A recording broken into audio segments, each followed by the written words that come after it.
नमस्कार दोस्तों, स्वागत है आप सभी का रैशनल वर्ल्ड में। दोस्तों, भारत की कहानी जो है वो पूरे विश्व से अलग है। यहाँ पे आप देखते हैं कि हमेशा ही एक बात कही जाती है कि हिंदुओं को तोड़ने की या जोड़ने की बातें होती रहती है। वहीं जो बहुजन समाज है वो भी कहता है कि हम एकजुट क्यों नहीं हो पाए हैं। तो यहाँ पे जो मूल लोग हैं यहाँ के या जो हम कह सकते हैं कि भारत के जो मूल निवासी लोग हैं, इनमें हमेशा ही एक बात प्रचारित रहती है, चाहे वो बहुसंख्यक में हो, किसी भी पाले में हो, चाहे वो अपने को हिंदू कहते हों या बहुजन कहते हों, मूल निवासी कहते हों, सब में एक धारणा जो आती है ना कि हम लोग एक क्यों नहीं हैं? हम क्यों बिखरे हुए हैं?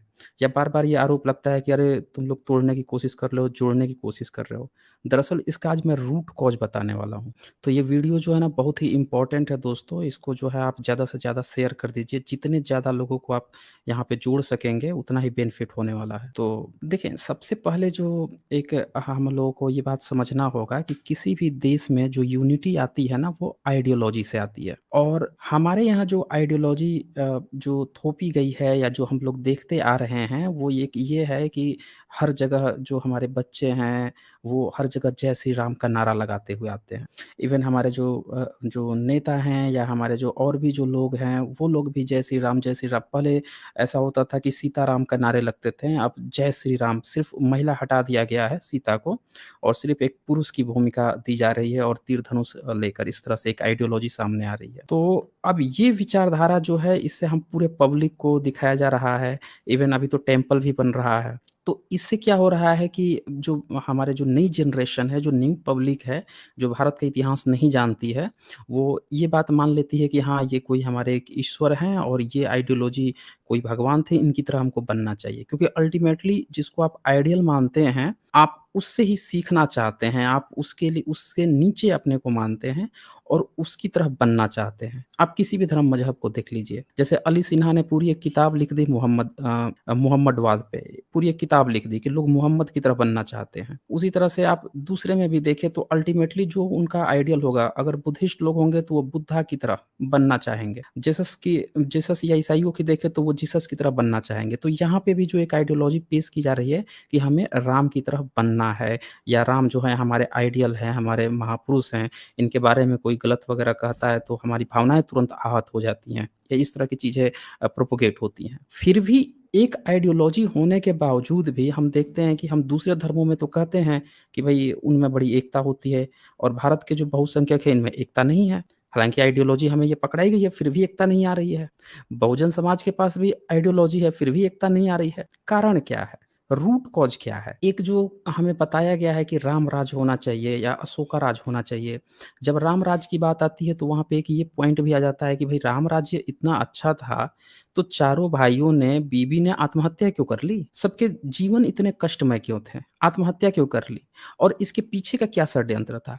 तो हम जो है ना पूरा इस आइडियोलॉजी को शुरू से लेकर अंत तक जो है मैं आज के स्ट्रीम में 1 डेढ़ घंटे अगले 1 डेढ़ घंटे आप तैयार हो जाइए। बहुत ही अच्छे से कुछ ऐसे पॉइंट्स को उकेरूँगा जो सबको जानना बहुत ही ज़रूरी है और जो बहुत सारे लोग का ध्यान अभी उस पे नहीं है और वही एक रूट कॉज़ है जिससे आप समझ जाएँगे पूरा कि हम लोग एक साथ क्यों नहीं हैं, कहाँ पे क्या चीज़ मिसिंग हो रही है। अच्छा, तो सबसे पहले तो मैं साथियों आप लोगों को जो है ये बता देता हूँ अ, ज डिस्क्लेमर दिखा देता हूँ कि हमारी जो भी प्रेज़ेंटेशन होती है उसका एकमात्र उद्देश्य जो है वो ये रहता है कि हम लोग साइंटिफिक टेम्परामेंट को एनकरेज करना चाहते हैं, ठीक है ना? ये लीगल डिस्क्लेमर है। अच्छा, अब बात आती है कुल मिला के वही बात आ जाती है कि भई हम लोग जो हैं क्यों नहीं एक हो पाए हैं? अभी तक क्यों नहीं एक हो पाए हैं? जब हमारे पास हम बताते हैं कि त्रेता युग से हमारे पास राम थे, हमारे पास जो है सतयुग था, द्वापर युग था, त्रेता युग था।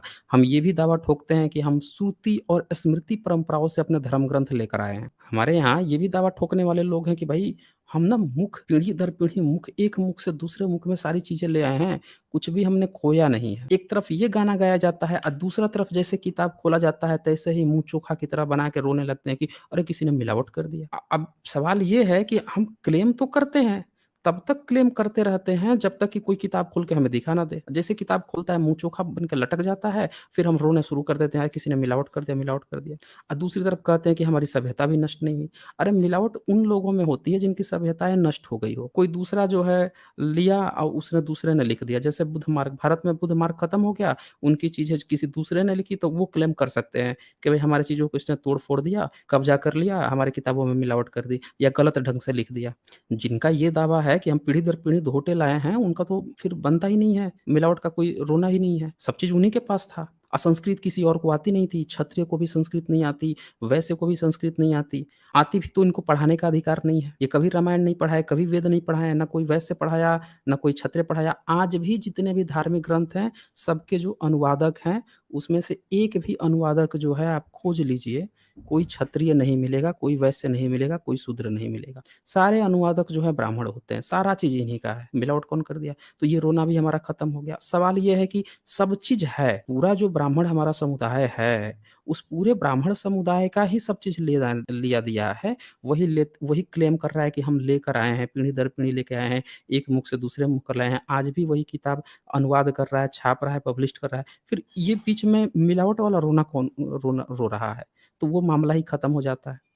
आगे देखें, सवाल अभी भी वही है कि हम फिर एक क्यों नहीं हो पाए? जब हमारी इतनी पुरानी आइडियोलॉजी है, तो अब ये यहाँ पे आइडियोलॉजी का खेला जाता है कि भई अब आइडियोलॉजी क्या है? अगर हम ये कहते हैं कि इस्लाम जो है, इस्लाम में बड़ा एकता है। आप देखिए तमाम लोग किताब लिखते हैं और हर जगह जब भी कहेंगे कि हिंदुइज़्म का ये अच्छा है, ब्राह्मणिज़्म का ये अच्छा है, सिखिज़्म का ये अच्छा है, उसका ये अच्छा है, तो वहाँ पे इस्लाम की अच्छाई क्या बनाएँगे? उनमें यूनिटी होती है, एकता होती है।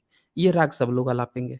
तो सवाल ये है कि भैया उनकी जो आइडियोलॉजी है उसमें क्या है कि उनमें यूनिटी है और हम हमेशा ये क्यों रोते रहते हैं कि भैया हमारा जो है धर्म संकट में आ गया है, हमारा जो है हम इकट्ठे नहीं हो पा रहे हैं, एक नहीं हो पा रहे हैं, कोई तोड़ रहा है, कोई फोड़ रहा है। आपस में ही लड़ते रहते हैं कि हमारी भावनाएँ आहत हो जा रही हैं। क्यों? चक्कर क्या है ये? तो ये इसको हमें ना अच्छे से समझना होगा। आइडियोलॉजी जो बात है ना, उसी को आप अच्छे से समझ जाइए कि आप कौन-सी आइडियोलॉजी पकड़े हुए हैं कि आप इकट्ठे ही नहीं हो पा रहे हैं। या वो आइडियोलॉजी में ही कोई फ़ॉल्ट है जो आपको एकजुट नहीं होने दे रही है। उस पे आप गौर ही लोग नहीं कर रहे हैं। आज की जो न्यू जनरेशन है वो आइडियोलॉजी पे ही गौर नहीं कर रही है कि अगर हम उस पे ही गौर कर लें ना कि हम फिर इकट्ठे क्यों नहीं हैं।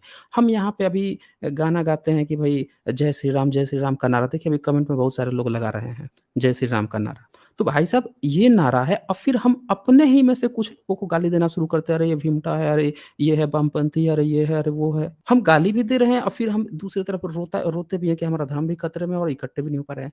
इसका मतलब कि हमारी आइडियोलॉजी हमें कोई सीख ही नहीं दे पा रही है। वो खुद ही आइडियोलॉजी में ही नफ़रत भरी पड़ी है। अब मैं प्रूफ़ करूँगा दोस्तों आज। पूरे सबूतों के साथ प्रूफ़ करूँगा और जो राम के कट्टर भक्त हैं उनको भी ये चीज़ देखनी चाहिए। बिल्कुल ध्यान से देखनी चाहिए, आपको पूरा क्लियर हो जाएगा और इसमें कुछ भी ऐसा मैं अपने तरफ से नहीं कहने वाला हूँ। पूरी किताब खोल के मैं दिखाने वाला हूँ। ए टू ज़ेड आपको यहाँ पे सारी चीज़ें क्लियर हो जाएँगी कि हम क्यों इकट्ठे नहीं हो पा रहे हैं। अब ये देखिए, ये कुछ सैंपल के लिए मैंने यहाँ पे फ़ोटो लगाए हैं। इसमें बहुत सारे और भी मैं इसमें फ़ोटो लगाना चाह रहा था, लेकिन अब थोड़ा-सा जगह था तो इतना फिट नहीं हो पाया। तो ये मत सोचिएगा कि किसका-किसका फ़ोटो रह गया और किसका इसमें लग गया। ये कतई मत सोचिएगा। इनमें से आप देखें तो एंशिएंट से लेके जो रियल महापुरुष जो हुए हैं, उनका कुछ मैंने एक सैंपल यहाँ पे लिया है और इन आइडियोलॉजी में से आप देखें कि एक लोग भगत सिंह को भी अपना आइडियोलॉजी मानते हैं। नीचे आप देखें तो भगत सिंह को ही मानते हैं। भगत सिंह 23 साल की उम्र में फांसी पर चढ़ गए थे। उनको अगर हम इंस्पिरेशन मानते हैं तो उनसे हम क्या सीखेंगे कि भाई देश के लिए कुर्बान हो जाना, फांसी पर चढ़ जाना, उसके लिए तत्पर रहना, ये चीज़ सीखेंगे। एथिज़्म सीखेंगे क्योंकि इन्होंने लिखा कि मैं क्यों नास्तिक बना, इस तरह की बातें सीखेंगे। लेकिन इंसान पूरी ज़िंदगी जो गुज़ारता है वो सिर्फ़ इससे नहीं पता चलती है। हमें और भी कई सारे महापुरुषों से कुछ-कुछ चीज़ें सीखनी पड़ेगी। वो फ़ाइट, वो संघर्ष देखना पड़ेगा क्योंकि भारत की समस्या सिर्फ़ आस्तिक-नास्तिक की नहीं है, यहाँ जातिवाद, कास्ट डिस्क्रिमिनेशन जो है ना, ये सबसे बड़ी एक समस्या है। तो उसके लिए हमें फ़र्दर और भी चीज़ें देखनी पड़ेगी। बगल में सुभाष चंद्र बोस हैं, तो सुभाष चंद्र बोस पर आपने देखा ही, इस पर सब लोग घिरे हुए हैं। इनका इनका एक ऐसा मुद्दा है कि जिस पे सारे भारत की सारी आइडियोलॉजी घिर जाती है। तो इनको जो है काफ़ी चीज़ें इनको छोड़ी गई, छुपाई गई, वो की गई। लेकिन अभी इनकी कोई ख़ास आइडियोलॉजी अभी भारत में चल नहीं रही है, कोई व्यापक तौर पे कोई ऐसा आंदोलन नहीं चल रहा है। भगत सिंह का तो देखने को भी मिलता है, पर सुभाष चंद्र बोस जी पे कम देखने को मिलता है। बाकी ये दोनों तो विलुप्त ही अवस्था में हैं, नेहरू और गांधी, ये तो आप देख ही लिए हैं। नेहरूवियन आइडियोलॉजी चली थी और गांधी की आइडियोलॉजी आप सभी को पता ही है, कितनी विवादास्पद हुई और हालाँकि इसमें से जो नेहरू थे ये एथिस्ट थे।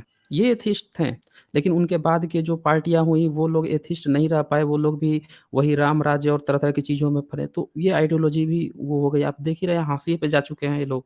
शिवाजी की आइडियोलॉजी क्या है कि जब तक ये थे, तब तक इनको किसी ने हिंदू नहीं माना। इनको हमेशा शूद्र माना गया, इनके साथ बहुत बुरा व्यवहार हुआ और आज की डेट में इनको इनको हिंदू बना के पेश किया जा रहा है। इनके जो वंशज हैं या हमारे जो भाई लोग हैं, ये लोग अपने को हिंदू अपना मूल जो चीज़ थी जिससे शिवाजी संघर्ष किए, वो चीज़ छोड़ के वो किसी दूसरे आइडियोलॉजी में फँस गए हैं, यानी अपना मूल आइडियोलॉजी से वो भटक चुके हैं। ये बात हमें समझना होगा। मैं यहाँ पे ये इसलिए बता रहा हूँ कि आपको पहले आइडियोलॉजी आपको समझना होगा। पूरी दुनिया अपने महापुरुष की आइडियोलॉजी मानती है और हम लोग ऐसे हैं कि अपना ही आइडियोलॉजी भूल के पता नहीं किसकी आइडियोलॉजी मानने लगते हैं। अब शिवाजी के जो वंशज हैं, उनको ये बात याद रखना चाहिए, जो आप मानते हैं, हम सभी शिवाजी की संतानें हैं, हम सभी मानते हैं, तो हमें ये देखना चाहिए कि उनको जो है राज्याभिषेक में कौन दिक्कत किया, कौन अंगूठे से राज्याभिषेक की बात कर रहा था, कौन जो है उनको शूद्र बोल रहा था, कौन जो है उनके फर्जी बहीखाता और ये चीज़ें देने की तैयार कर रहा था कि हम तुम्हें क्षत्रिय घोषित करेंगे, तुम शूद्र हो, हम बनने नहीं देंगे, इस तरह की बातें। 2-2 बार उनको राज्याभिषेक की क्यों ज़रूरत पड़ रही है? क्यों उनके अभी एक वंशज को भवानी मंदिर में घुसने से रोक दिया गया? शिवाजी के सपूत को आज भी उस समय तो जो किया गया, आज लोकतांत्रिक देश है, डेमोक्रेसी उसमें रोका गया। तो ये इसका मतलब कि हम कहीं न कहीं अपनी आइडियोलॉजी से जब हम अपनी आइडियोलॉजी को छोड़कर किसी दूसरे की आइडियोलॉजी में जाते हैं, तो पक्का हमारी बेइज़्ज़ती तो होनी ही होनी है। ये बात याद रखिएगा। ये पब्लिक यही बात नहीं समझ आपकी अपनी जो कोर आइडियोलॉजी है, वो उससे आप भटकते हैं, तो ये आपको समझना पड़ेगा कि इसीलिए हम इकट्ठे नहीं हो पा रहे दोस्तों। अभी देखिए मैं बहुत सारे पॉइंट्स आपको बताने दिखाने वाला हूँ। ये हो गया ज्योतिराव फूले जी के बारे में हम लोग स्ट्रीम कर चुके हैं। बाबा साहब किसी नाम के मोहताज हैं नहीं। तो मैं यहाँ पे चर्चा नहीं करूँगा क्योंकि हमारी बहुत सारी स्ट्रीम हुई है, सब लोग जानते हैं कि बाबा साहब की आइडियोलॉजी के बिना तो भारत चल ही नहीं सकता क्योंकि यही एकमात्र ऐसे व्यक्ति थे, जिन्होंने कास्ट सिस्टम पे इतना करारा और इतने जड़ से खोद के प्रहार किया है कि पूरी दुनिया में ये एक ऐसी शख्सियत अमर हो गए हैं एक तरह से आइडियोलॉजी के रूप में, ठीक है ना? और भी बहुत सारी चीज़ें हैं, मैं तो सिर्फ़ यहाँ पे बाबा साहब को नहीं कवर करने वाला, मैं मेन मुद्दे पर ही कवर करूँगा। फिर सम्राट अशोक, ये भी किसी से अछूते नहीं हैं, हम लोग ऑलरेडी इनके बारे में जानते हैं, स्ट्रीम भी कर चुके हैं। और बुद्धा की तो बात ही नहीं है, वो तो पूरा विश्व ही समाहित है इसमें। आइडियोलॉजी जो है ना, आपकी आइडियोलॉजी क्या है, उससे अगर आप भटकते हैं या कोई दूसरा बंदा जो आपकी आइडियोलॉजी का नहीं है, वो आपकी आइडियोलॉजी आपको बताना शुरू कर दे, तो फिर आप मान के चलिए कि आपका तो बेड़ा गर्क होना ही होना। और भारत के जो तथाकथित जिनको कभी पढ़ाने का अधिकार नहीं था और शूद्रों को तो पढ़ने का भी अधिकार नहीं था, तो वो अपनी आइडियोलॉजी कहाँ से लिखते, कहाँ से पढ़ाते? इसका मतलब कि ये जितनी भी आइडियोलॉजी आज हम लोगों के ऊपर थोपी गई है, कोई एक दूसरा बंदा ने थोपा है। समझ गए आप मेरी बात को? दूसरा बंदा जब थोपेगा तो आपकी बात आपको सही क्यों देगा? क्या वो ईमानदार है? आपके पास कोई है ऐसा मशीन जिससे आप चेक करें कि वो ईमानदारी से आपकी आइडियोलॉजी आपको दे रहा है? तो ये बहुत सारे पॉइंट हैं, आगे अभी देखते जाएँ, मैं बहुत सारे आपको पॉइंट कवर करने वाला हूँ। तो कुल मिला के एक बात तो आपको समझ में आ गई होगी कि आइडियोलॉजी आप जैसी पकड़ेंगे, वैसा आप जो है ना बिहेवियर करेंगे या वैसी चीज़ों में फँसेंगे। अब बात आती है कि फिर वही मुद्दा आता है कि हमें जो भगवान राम के नाम पर भगवान लोग कहते हैं, लॉर्ड कहते हैं, मैं भी कहूँगा मुझे इसमें कोई आपत्ति नहीं, मुझे इनसे कोई द्वेष नहीं है। मैं यहाँ पे कोई द्वेष इनसे नहीं दिखाने वाला, मैं पूरा खोल के दिखाऊँगा कि कैसे राम का नाम इस्तेमाल करके और वाल्मीकि रामायण में जो इनकी कोर किताब मानी जाती है, कैसे एक पूरा कथानक गढ़ा गया है भारत का और कैसे उसका ब्राह्मणीकरण किया गया है। और कैसे हम लोग इस आइडियोलॉजी में फँसकर आज तक बिखरे पड़े हुए हैं, और भविष्य में भी बिखरे पड़े रहेंगे। ज़रा सोचिए एक व्यक्ति जो लॉर्ड राम है, वो अपनी पत्नी को त्यागता है। हम एक राम राज्य की कल्पना करते हैं, पत्नी को त्यागता है, लक्ष्मण को भगाता है, फूट डाली जाती है। राम के नाम पर उनसे क्या-क्या कराया जाता है, चलिए मैं शुरू ही करता हूँ। आइए दोस्तों, सबसे पहले मैं आप लोगों को दिखाता हूँ, आप लोग जो है समय ना गँवाते हुए मुद्दे पर ही आते हैं। सबसे पहले तो आप ये जान जाइए कि जो लोग कहते हैं कि उत्तरकांड जो है वाल्मीकि रामायण का मिलावटी है, वो धूर्त लोग हैं दोस्तों, वो सबसे झूठे लोग हैं। एक जब भी एक किताब लिखी जाती है, तो जो लेखक होता है ना, वो इंट्रो इंट्रो भी लिखता है, बीच का मटेरियल भी लिखता है, क्लाइमेक्स भी लिखता है। कहानी जब शुरू होती है तो अचानक बीच से नहीं शुरू होती। बच्चे का कैसे जन्म हुआ, जैसे रामायण की कहानी कहाँ से शुरू हो रही है कि लव कुश 2 बालक हैं और वो राम को कहानी सुना रहे हैं।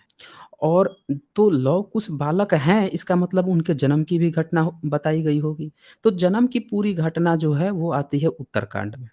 और अगर कोई ये कह रहा है कि वो मिलावटी है तो वो झूठ बोल रहा है। फिर तो रामायण ही नहीं बनेगा, क्योंकि वहीं से जन्म उनका दिखाया जाता है और वही जाके फिर बताना शुरू करते हैं। अब पूरी वो कहानी वहीं पे है। तो अगर आप उसको हटाते हैं तो आपका रामायण ही कहाँ बचा? बचा ही नहीं फिर। और किस आधार पर आप उसको मिलावटी कह रहे हैं? जब तक लोग संस्कृत नहीं पढ़ते थे, जब तक अंग्रेज आके बाहर के विदेशियों ने जब तक रामायण का अनुवाद करके सबसे सबके सामने खोल के नहीं दिखा दिया, जब आपके मज़ाक उड़ने लगे तब आपको मिलावटी आपने चिल्लाना शुरू कर दिया, उससे पहले तो कभी मिलावटी नहीं था।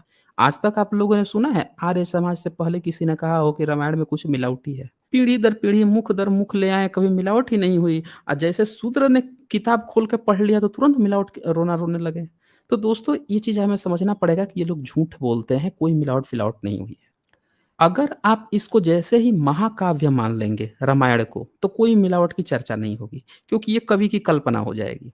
कवि कैसे लिख रहा है, उसका मन का मर्ज़ी है ना कवि का, जिस तरह से चाहे उस तरह से कथा ना गढ़े। ये मिलावट का रोना वो लोग रोते हैं जो ज़बरदस्ती इसको इतिहास बताने की कोशिश करते हैं, कि नहीं, नहीं राम ऐसा नहीं किए होंगे। अरे तुम बैठ के यहाँ से थोड़े देख रहे हो। जो किताब आप पीढ़ी दर पीढ़ी, मुख दर मुख ढोते हुए आए हो, आप थोड़े गलत ढो के लाए होगे। किताब छाप-छाप के बेच रहे हो थोड़े। तो इसीलिए दोस्तों वो पूरी फर्जी कहानी है मिलावट वाला। दरअसल ये महाकाव्य में हर चीज़ पॉसिबल होता है। कवि कुछ भी लिखता है, जो लिखेगा वो कवि की वाणी होती है। तो कवि ने यहाँ पे सारा चीज़ें लिखा हुआ है। ठीक है ना? आप देखते जाइए क्या-क्या इन्होंने लिखा है। अच्छा यहाँ पे नेचुरल वर्ल्ड लिख रहे हैं, जय भीम, नमो बुद्धाय। सर जी, जय भीम आपको। तो सबसे पहले हम शुरू करते हैं, ये दिखाया जाता है इसमें कि जो राम के पूर्वज हैं, दंड, तो मतलब मनु के ये संतान है, राम जो है ना मनु की संतान है। और मतलब संतान कहने का मतलब कि डायरेक्ट बेटा नहीं, वंशज हैं। अब मनु जो है, मनु का पुत्र है दंड। दंड जो है बड़ा शरारती है। मतलब राम का पूर्वज दंड है। तो दंड क्या करता है कि जो जिनको ये लोग असुर कहते हैं, कि असुर था एक शुक्राचार्य, उसके यहाँ पढ़ने जाता है। शुक्राचार्य के यहाँ जाता है पढ़ने, उनकी बेटी रहती है बड़ी खूबसूरत, बस उसका धर के रेप कर देता है। अब ये मैं नहीं कह रहा हूँ दोस्तों, देख लीजिए।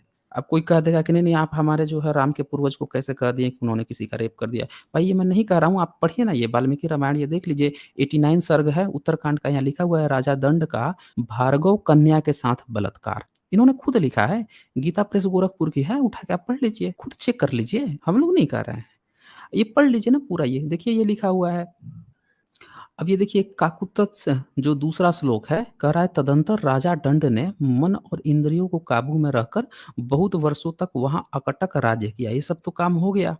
इसके बाद से शुक्राचार्य के यहाँ थर्ड उनके रमणीय आश्रम पे पहुँचा और चौथे श्लोक में बताया जाता है वहाँ शुक्राचार्य की सर्वोत्तम सुंदरी कन्या थी। ये सारी बातें आ जाती हैं। अब फिर आगे आप देख लीजिए, आगे क्या होता है। ये इसलिए मैं बता रहा हूँ कि हमें पूरा राम जो है ना, जो राम का कैरेक्टर दिखाया जा रहा है, तो हमें पूरा उनका इतिहास, लोग शादी-विवाह करने जाते हैं तो पूरा देखते हैं ना भई, पीढ़ी दर पीढ़ी क्या चरित्र है, क्या-क्या चीज़ हो रहा है। तो इसलिए मैं सारा चीज़ जो है पूरा थोड़ा डिटेल से ही आप लोगों को दिखा देता हूँ कि हमारा आइडियल जो है किस तरह से हमारे सामने रखा गया है, किताबों के माध्यम से। ये जानना बहुत ज़रूरी है।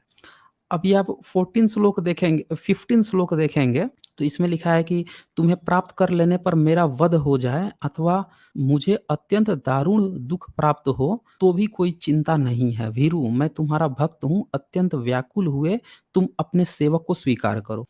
और 16वें में क्या है, ऐसा कहकर वह बलवान नरेश ने उस भार्गव कन्या को बलपूर्वक, देखिए असुर की पुत्री है, याद रखिएगा, ये पूरा ये सब चीज़ जुड़ा हुआ है। राम को क्षत्रिय दिखाया गया है और वो शुक्राचार्य जो हैं असुरों के गुरु थे, उनकी ये बेटी है। उनके साथ जो है वहीं आश्रम में ये चीज़ें चल रही हैं। कह रहा है ऐसा कहकर उस बलवान नरेश ने उस भार्गव कन्या को बलपूर्वक दोनों भुजाओं में भर लिया। यह उसकी पकड़ से छूटने के लिए छटपटाने लगी, तो भी उसने अपनी इच्छा के अनुसार उसके साथ समागम किया। समझ गए आप लोग? और फिर आप आगे देख लीजिए भयंकर अनर्थ करके दंड वहाँ से चला गया और 18 में लिख रहा है कि वो अर्जा भयभीत होकर रोती रही, ठीक है ना? तो ये चीज़ आप यहाँ पे देख पा रहे हैं कि ये आइडियोलॉजी जो है राम के पूर्वज के बारे में वाल्मीकि रामायण कहता है। आज भी प्रैक्टिकली आप देखें ना कि अगर आप इस आइडियोलॉजी को मानते हैं और प्रैक्टिकली आप ग्राउंड पे देखें तो बहुजन ही महिलाओं के साथ, बहुजन ही बच्चियों के साथ इतने सारे हादसे जो सो कॉल्ड हम कहते हैं कि ये अपर कास्ट हैं, ये लोग क्यों करते हैं? आम तौर पर जो चीज़ें देखने में आती है वो क्या होता है कि जो बहुजन लड़कियाँ हैं वो क्यों सताई जाती हैं? क्योंकि हमारी आइडियोलॉजी जो हमारी आइडियोलॉजी नहीं है, जो हमसे मैच नहीं खाती है, उस आइडियोलॉजी को जो हम बनाएँगे, तो उसकी तो वही आइडियोलॉजी है ना। ये तो हम उसमें घुस रहे हैं ज़बरदस्ती। उसकी तो आइडियोलॉजी है, उसने दिखा रहा है कि हमारे पूर्वज जो हैं आश्रम में जाते थे, असुर के आश्रम में पढ़ने भी जाते थे, उसकी बेटी के साथ उन्होंने बलात्कार भी किया था। उसके सामने ये एक वो है, अचीवमेंट है, तो वो चीज़ें प्रैक्टिकली भी देखने को मिल रही हैं। अब हमें इस चीज़ को देखना है कि क्या ये आइडियोलॉजी हमारे समाज के लिए सही है कि नहीं है? और ये किताब, जो किताब इस चीज़ का प्रचार-प्रसार कर रही है, ये किताब हमारी आइडियोलॉजी के लिए सही है कि नहीं है? इस बात को समझें। अब ये देखें, आगे देख लीजिए, 74 सर्ग है उत्तरकांड का। इसमें क्या है कि नारद जी श्री राम ने एक तपस्वी शूद्र को अधर्माचरण ब्राह्मण बालक की मृत्यु का कारण बताना। इसमें दिखाया जाता है कि ये तो सबको बताया गया है तो मैं डिटेल से नहीं बताऊँगा, हल्का-सा एक संक्षिप्त व्यू देता हूँ बस, कि नारद जो है ये 8-9 ऋषियों को बुलाते हैं। राम जब एक ब्राह्मण आ जाता है कि उनका बच्चा जो है मर गया है कम उम्र में, तो ये सारे ब्राह्मण मिलके उनको सलाह देते हैं कि देखिए ये जो शूद्र है ना उसके कारण ये बच्चा मर गया है। जब शूद्र पढ़ाई करेगा, पढ़ लेगा तो उससे जो है ब्राह्मण का रोज़गार छिन जाएगा क्योंकि वो तो देवलोक में चला जाएगा, शूद्र जब पढ़ लिख लेगा तो। तो वर्ण का वो हो जाएगा, अंतर हो जाएगा, शूद्र ब्राह्मण की तरह काम करने लगेगा, तो ब्राह्मण का बच्चा तो मरेगा। तो अब क्या होता है कि राम से ये उनको भड़काया जाता है। राम एक आइडियोलॉजी हमें जो दी गई है, वो ऐसा क्रिएट किया गया है कि वो ब्राह्मणों का बिल्कुल वो हो गया है, मतलब आप समझे कि एक तरह से गुलाम हो गया है, मानसिक गुलाम हो गया है। उसको बहुत ही आसानी से ब्राह्मण यूज़ कर रहा है। ये पूरा एक चरित्र दिखाया गया है राम का। इसमें राम का दोष नहीं है। ये किताब में जिस तरह से राम को प्रेज़ेंट किया गया है, वो इन लोगों का है कि ये राम के नाम पर दिखाना क्या चाह रहा है क्योंकि हम सभी जान रहे हैं कि राम एक काल्पनिक चरित्र है। तो राम के नाम पर एक जो आइडियोलॉजी दी दी जा रही है, वो यहाँ पे आप देखें। तो वो भड़काता है, ये भड़कते हैं। भड़कते हैं तो क्या करते हैं जाके? ये इस पूरे इस प्रसंग में आप देखें कि ये भड़कते हैं और फिर जो है श्री राम द्वारा शंभुक वध का ये 76 सर्ग में उत्तरकांड के देवताओं द्वारा उनकी प्रशंसा की जाती है। शंभुक का वध कर रहे हैं, देवताओं के द्वारा प्रशंसा की जा रही है। और ये देख लीजिए आप वन श्लोक पढ़ लीजिए, ये क्या लिख रहा है? क्लेश रहित कर्म करने वाले भगवान राम का यह वचन सुनकर नीचे मस्तक किए लटका हुआ वह तथाकथित तपस्वी इस प्रकार बोला, महायशस्वी श्री राम, मैं शूद्र योनि में उत्पन्न हुआ हूँ। ये पूछते हैं तो वो बताता है, उसके बाद से राम जो है उससे देखते हैं कि अच्छा ये तपस्या-वपस्या कर रहा है तो उसका गला काट देते हैं। ये देखिए 4th नंबर। वह इस प्रकार कह ही रहा था कि श्री रामचंद्र जी ने म्यान से चमचमाती हुई तलवार खींच ली और उसी से उसका सिर काट दिया। शंभुक का सिर काट लिया। जैसे शूद्र काटे तो क्या होगा? उस शूद्र का वध होते ही इंद्र और अग्नि सहित संपूर्ण देवता बहुत ठीक कहकर भगवान श्री राम की बारंबार प्रशंसा करने लगे। तो देखिए जिस आइडियोलॉजी में जब शूद्र का सिर कट रहा है, शूद्र यहाँ पे अछूत वर्ग नहीं है। शूद्र यहाँ पिछड़ा वर्ग है। पिछड़ा वर्ग को ही शूद्र कहा गया है। तो उसका जो सबसे पढ़ा लिखा व्यक्ति है, जो उसका सबसे मतलब कि जिसको वो अच्छा मानता है या उनमें से जो चतुर चालाक है, उसका गर्दन एक क्षत्रिय से कटवाया जा रहा है। अब वहाँ पे सारे देवता जो हैं फूल बरसा रहे हैं ऊपर से। अब बहुत ठीक कर रहे हैं। तो ये क्या आइडियोलॉजी किसी शूद्र की हो सकती है? ज़रा सोचिए एक बार। अच्छा ये क्या किसी क्षत्रिय की भी आइडियोलॉजी हो सकती है कि अपने ही देश का जो सोच रहा हो कि हम हिंदू हैं, हम एकजुट नहीं रहते हैं, वो अपने ही किसी भाई का इसलिए गर्दन काट रहा हो क्योंकि उसको कोई भड़का रहा हो कि मेरा बच्चा इसलिए मर गया क्योंकि ये पढ़ लिख रहा था। तो ये क्या क्षत्रिय की भी किसी आइडियोलॉजी हो सकती है? अगर कोई क्षत्रिय भी तथाकथित अपने को ऐसी आइडियोलॉजी पाता है कि कोई दूसरा उसको भड़का रहा है कि उसका बच्चा मर गया क्योंकि कोई तीसरा पढ़ रहा है और उसको वो मान ले, तो इसका मतलब कि इस आइडियोलॉजी में ही गड़बड़ी है दोस्तों। फिर इस आइडियोलॉजी में ही गड़बड़ है दोस्तों, ये बात समझिएगा। तो मैं अभी बहुत सारे आपको पॉइंट दिखाऊँगा जो आप लोगों को समझना होगा कि हम लोग जो बार-बार कहते हैं ना कि हिंदू धर्म खतरे में, भई हिंदू धर्म खतरे में नहीं है। आपकी आइडियोलॉजी ही ऐसी है कि वो खतरे में हमेशा पड़ेगी। अगर जो कोई भी देखेगा उस आइडियोलॉजी को समझेगा तो वो खतरा ही खतरा है, वो आइडियोलॉजी ही सही नहीं है। हिंदू खतरे में नहीं है या भारत खतरे में नहीं है। एक्चुअली आइडियोलॉजी आप लोगों ने ये जो फर्जी आइडियोलॉजी लड़ाने वाली, भाई-भाई को भड़का के आपस में लड़ाने वाली जो आप लोगों ने आइडियोलॉजी बना रखी है, वही आइडियोलॉजी में ही लोचा है। अब देखें ये चीज़ हो जाती है। अच्छा इसके बाद से मैं आप लोगों को और दिखा रहा हूँ ये चीज़ तो है ही है। अब राम का जो प्रस्तुत आगे किया गया है, राम को जो आगे दिखाया गया है, उसमें क्या दिखाया जा रहा है कि राम को निंदा नहीं पसंद है। कबीर कहते हैं 14वीं-15वीं सदी में कि भई निंदक नियरे राखिए, आँगन कुटी छावाए। मतलब कोई निंदा अगर कर रहा है आपका कोई बुराई कर रहा है, तो भैया उसे सुन लीजिए, उसको समझिए क्या कह रहा है। फिर उसका जो सही चीज़ है वो आगे कीजिए। निंदक नियरे रखने की बात कर रहे हैं।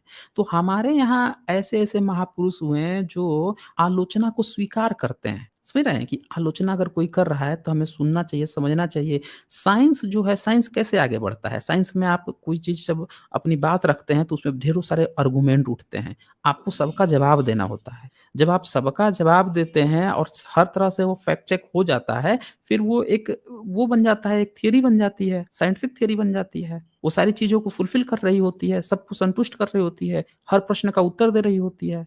तो यहाँ पे राम का जो चरित्र दिया गया है उसको निंदा नहीं पसंद है। अगर किसी ने निंदा कर दिया तो भाई साहब वो तो जान ले लेगा, वो कुछ भी कर देगा। ऐसा एक आइडियोलॉजी पेश की गई है। अब ये देखिए ना इसमें क्या क्या हो रहा है, राम क्या कह रहे हैं, इसे ज़रा सुनिए ध्यान से। ये 14 नंबर श्लोक में, ये अपने सारे भाइयों को बुलाते हैं और भाइयों को बुला के देखिए क्या कह रहे हैं, नरश्रेष्ठ बंधुओं, मैं लोक निंदा के भय से अपने प्राणों को और तुम सबको भी त्याग सकता हूँ। सुना आपने क्या कह रहे हैं? अपने सारे भाइयों को मैं त्याग सकता हूँ। लोक निंदा, अगर लोक अब ये लोक निंदा कौन करेगा? भई घर आपका ये देखिए हर जो अपने को क्षत्रिय समझते हैं, जो वैश्य समझते हैं, जो शूद्र समझते हैं, बहुजन समझते हैं, अछूत आदिवासी कोई भी समझ आप सब समझिए इस चीज़ को।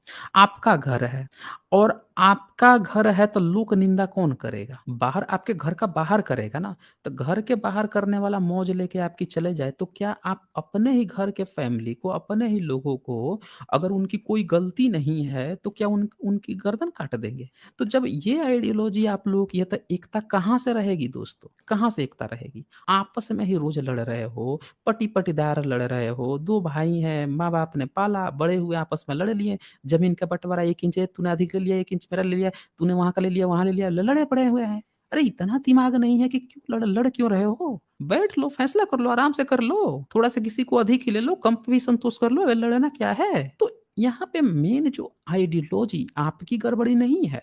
आपने जिस आइडियोलॉजी में फँसे हो वो आपको सिखाया ही नहीं कि बेटा इन सब के लिए झगड़ा नहीं करना चाहिए। आपकी ज़िंदगी अगर 1 इंच कम भी ले लोगे ना ज़मीन, तो भी आपकी चल जाएगी ज़िंदगी। प्यार-मोहब्बत होना चाहिए, प्यार-मोहब्बत रहोगे तो शायद सामने वाला भी जो है वो आपसे 1 इंच अधिक और कम भी ना करे। जब दोनों में प्यार-मोहब्बत तो आपने आइडियोलॉजी इतनी गलत पकड़ ली जैसे ये देखिए आइडियोलॉजी में क्या कह रहा है कि लोक निंदा के भय से अपने प्राणों को तुम सबको भी त्याग कर सकता हूँ। बोल रहा है कि तुम सबको भी त्याग कर सकता हूँ। पड़ोसी या कोई दूसरा कह दिया ना ब्राह्मण-व्राह्मण हमें से कुछ बता दिया खुसर-फुसर तुम लोगों के बारे में, तो तुम लोगों को भी भगा दूँगा। ये आइडियोलॉजी है। अब बताइए इस आइडियोलॉजी को आप मानेंगे तो आप कभी इकट्ठा रह पाएँगे? जो अपने ही फैमिली में अपने अगल-बगल के लोगों को इकट्ठा नहीं रह सकता, उनमें प्यार ब से नहीं रह सकता, किसी दूसरे-तीसरे के भड़काने से, तो वो बंदा जो है क्या पूरे समाज को, पूरे भारत को इकट्ठित और संगठित कर पाएगा? नहीं कर पाएगा। यही तो जड़ है आपकी। आइडियोलॉजी दोस्तों, आइडियोलॉजी। देखें ये आगे, तो तुम सबको भी त्याग सकता हूँ, फिर सीता को त्यागना कौन बड़ी बात है? अब बीबी को ही भगा दिया। मतलब बोल रहा है कि भाई हो तुम लोग को भी त्याग दूँगा। बीवी तो कोई बात ही नहीं है, बीवी को तो क्यों नहीं त्याग दूँगा मैं, ये बात कह रहा है बंदा। तो और आगे देखें 15 में कहता है अतः तुम लोग मेरी ओर देखो, मैं शोक के समुद्र में गिर गया हूँ। ये सब बातें यहाँ बोलता है। फिर ये देखिए 16 नंबर में कहता है कि सुमित्रा कुमार कल सवेरे तुम सारथी सुमंत्र के द्वारा संचालित रथ पर आरूढ़ हो और सीता को भी उसी पर चढ़ाकर इस राज्य की सीमा के बाहर छोड़ देना। ठीक है ना? कह रहा है कि राज्य की सीमा के बाहर छोड़ देना। और वो छुड़वा देता है, सीता को बताता भी नहीं है। तो ये आइडियोलॉजी जो है, आप देखें कि जब आप राम को अपना आइडियल मानते हैं और जब आप देखते हैं कि राम ऐसा-ऐसा करते हैं कि उनकी आइडियोलॉजी ये थी, तो बाय डिफ़ॉल्ट आप यही सीखने वाले हैं, बाय डिफ़ॉल्ट आप यही सीखने वाले हैं। तो अब देखें आगे मैं दिखाता हूँ, आपको एक-एक चीज़ आज मैं दिखाऊँगा कि कैसे आप जब किसी को आइडियल मानते हो, तो क्या-क्या चीज़ें बाय डिफ़ॉल्ट आपके अंदर आती है। आप क्यों नहीं इन चीज़ों को समझ पाते हो, हम लोग क्यों नहीं प्यार मोहब्बत और एक हुए, क्यों हमेशा ही हम लड़ते रहे? और देखें, अब इसके बाद से जो है, जब आपने देखा कि लव-कुश जो थे वो इनका घोड़ा-वोड़ा पकड़ लेते हैं, पकड़ने के बाद से जब लड़ाई-झगड़ा सब चीज़ हो जाता है, उसके बाद से उनके ये जब दोनों कहानी सुना रहे होते हैं, अब बताया जाता है कि भाई ये दोनों जो है ना इन्हीं के पुत्र हैं, राम के पुत्र हैं, राम को तो याद भी नहीं रहता है। तो अब जब पुत्र हैं तो अब सीता की बारी आती है, सीता आती हैं। तो अब ये सवाल आता है कि भैया राम को ये भी बताना है कि अब साबित करो कि ये जो लड़के हैं, सीता तुम बताओ क्या ये मेरे ही बच्चे हैं? ये भी साबित करने की बात आती है। देखिए यहाँ पे ये क्या लिखा हुआ है। तो फिर वाल्मीकि को बुलाया जाता है जवाबदेही के लिए। वाल्मीकि आते हैं शपथ दिलाने कि हाँ भाई साहब ये आप ही के दोनों बच्चे हैं। ठीक है ना? वो बेचारा शपथ देने आता है। तो यहाँ पे क्या हो रहा है कि वो बंदी जो है अब वो रोने लगती है फिर से। एक बार तो अग्नि परीक्षा हुआ ही था सीता के साथ अन्याय और दूसरा जो है ये देखें यहाँ पे क्या कह रहे हैं, दूसरा नंबर श्लोक देखें। महाभाग आप धर्म के ज्ञाता हैं, सीता के संबंध में आप जैसा कह रहे हैं सब ठीक है ब्राह्मण। आपके इन निर्दोष वचनों से मुझे जनक नंदिनी की शुद्धता पर पूरा विश्वास हो गया है। मतलब वाल्मीकि जब आके उनसे बताते हैं तब उनकी शुद्धता पर, सीता की शुद्धता माप रहे हैं राम। अब पता चला कि हाँ, ये शुद्ध हैं और ये दोनों जो बच्चे हैं ये मेरे ही बच्चे हैं, ये तब इनको पता चलता है। तो ये देखें आगे और देख लीजिए। हाँ। फिर जो है आप यहाँ पे देखें कि हाँ, 5 नंबर श्लोक देखें आप। हाँ, ये 4 नंबर ही देख लीजिए। ये कह रहे हैं, "यह जानते हुए भी कि सीता सर्वथा निष्पाप है, मैंने केवल समाज के भय से इन्हें छोड़ दिया था। अतः आप मेरे इस अपराध को क्षमा करें।" अब एक ऐसा आइडियोलॉजी जिसके लिए हम दिन-रात जय श्री राम का नारा लगा रहे हैं और वो बंदा बोल रहा है कि ये जानते हुए भी कि उसकी बीवी जो निर्दोष थी या फिर भी जो है उसको गर्भवती बीवी को जंगल में भगा दिया। ये बात वो एक्सेप्ट कर रहा है। अब किस मुँह से हम जय श्री राम लिखते हैं? जब हम जिसको आइडियोलॉजी हम प्रस्तुत करते हैं, तो हमें उसके बारे में जानना होगा ना कि क्या आइडियोलॉजी है। अब हो सकता है कि जो बच्चे यहाँ पे जय श्री राम लिखते हैं, लिखिए, हमें कोई दिक्कत नहीं है, लेकिन आप जानिए तो आपकी आइडियोलॉजी है। आपका अगर ईश्वर जो है, आपका राम जो है इस तरह से करते हैं, क्या आप भी अपने घर में महिलाओं के लिए ऐसे करेंगे? आप जिस आइडियोलॉजी में फँसे हैं, आपका कोई पुरोहित होगा, आपका कोई जो है ब्राह्मण होगा, वो आके आपसे कह देगा कि आपकी बीवी के बारे में लोग ऐसी बातें बनाते हैं, तो आप अपनी बीवी को ऐसे ही भगा दीजिएगा घर से। ये जानते हुए भी कि वो निर्दोष है। तो ये आइडियोलॉजी का खेल है ना दोस्तों, ये हमें समझना पड़ेगा। और देखें, तो ये हो गया कि मैंने केवल समाज के भय से इन्हें छोड़ दिया था। भैया देखिए समाज के भय से, समाज कौन था इनका? कौन था समाज? और देख लीजिए, अतः आप मेरे इस अपराध को क्षमा करें। और ये देखिए 5 नंबर श्लोक में, मैं यह भी जानता हूँ कि ये जुड़वे उत्पन्न हुए कुश कुमार कुश और लव मेरे ही पुत्र हैं। तदापि जन समुदाय में शुद्ध प्रमाणित होने पर ही मिथिलेश कुमारी में मेरा प्रेम हो सकता है। इस चीज़ को आप समझिए, बहुत गहरा शब्द है दोस्तों। ये कह रहे हैं कि ये दोनों बच्चे जो हैं लव-कुश मेरे हैं, लेकिन पब्लिक के सामने ये शुद्धता प्रूफ करना पड़ेगा कि ये अब भैया डीएनए चेक, आप इतने बड़े अंतर्यामी हैं, भगवान हैं, क्या है, लोग पेश करते हैं। डीएनए चेक का आविष्कार कर देते हैं ना वहाँ पे, पब्लिक को दिखा देते हैं। या फिर अभी जन्म ले लीजिए, अब तो 21वीं सदी है, अब तो डीएनए आ गया है। अब क्यों नहीं अवतार लेते हैं? उस समय पब्लिक को क्या शुद्धता दिखा रहे थे, हैं? आपने बाहुबली मूवी देखी होगी, पता है वो क्यों हिट हुई थी? सेकंड पार्ट और ज़्यादा हिट हुआ था, क्योंकि उसमें सास कहती है और सास जो बात कह रही है, तो जो बाहुबली है वो अपने पत्नी का पक्ष लेता है, वो भी गर्भवती रहती है। राम की तरह जो है पत्नी को नहीं छोड़ता है, बल्कि पत्नी का पक्ष ले लेता है। तो महिलाएँ बड़ी खुश हुईं तो फ़िल्में भी खूब चली। वहाँ पे राम की आइडियोलॉजी की काट दिखाई गई है दोस्तों बाहुबली में। और यहाँ पे राम की आइडियोलॉजी क्या दिखाई जा रही है कि ये बंदा जो है कह भी रहा है और फिर भगा भी रहा है। समाज क्या कहेगा, वो 4 लोग क्या कहेंगे? अबे वो 4 लोग क्या कहेंगे? आप देखो ना कि आप समाज को क्या देना चाहते हो? डर-डर के, छुप-छुप के, जो कोई इस तरह की बात करता है कि समाज क्या कहेगा, कायरो जैसी बातें करता है कि समाज क्या कहेगा, वो हमारा आइडियल कैसे हो सकता है? हमारा आइडियल वो हो सकता है जो समाज को चेंज कर दे। बाबा साहब का इतना विरोध किया, बाबा साहब ने महिला बिल जो है, महिलाओं को जो इतनी उन्होंने चीज़ें दी, जिस तरह से महिलाओं की स्थिति थी भारत के हिंदू ब्राह्मण धर्म में कितनी खराब स्थिति थी। बाबा साहब ने चेंज कर दिया कि नहीं कर दिया? सारे धर्मों पे अकेले भारी पड़ गए कि नहीं पड़ गए? आइडियोलॉजी दोस्तों ये होती है जो समाज को ही चेंज कर दे।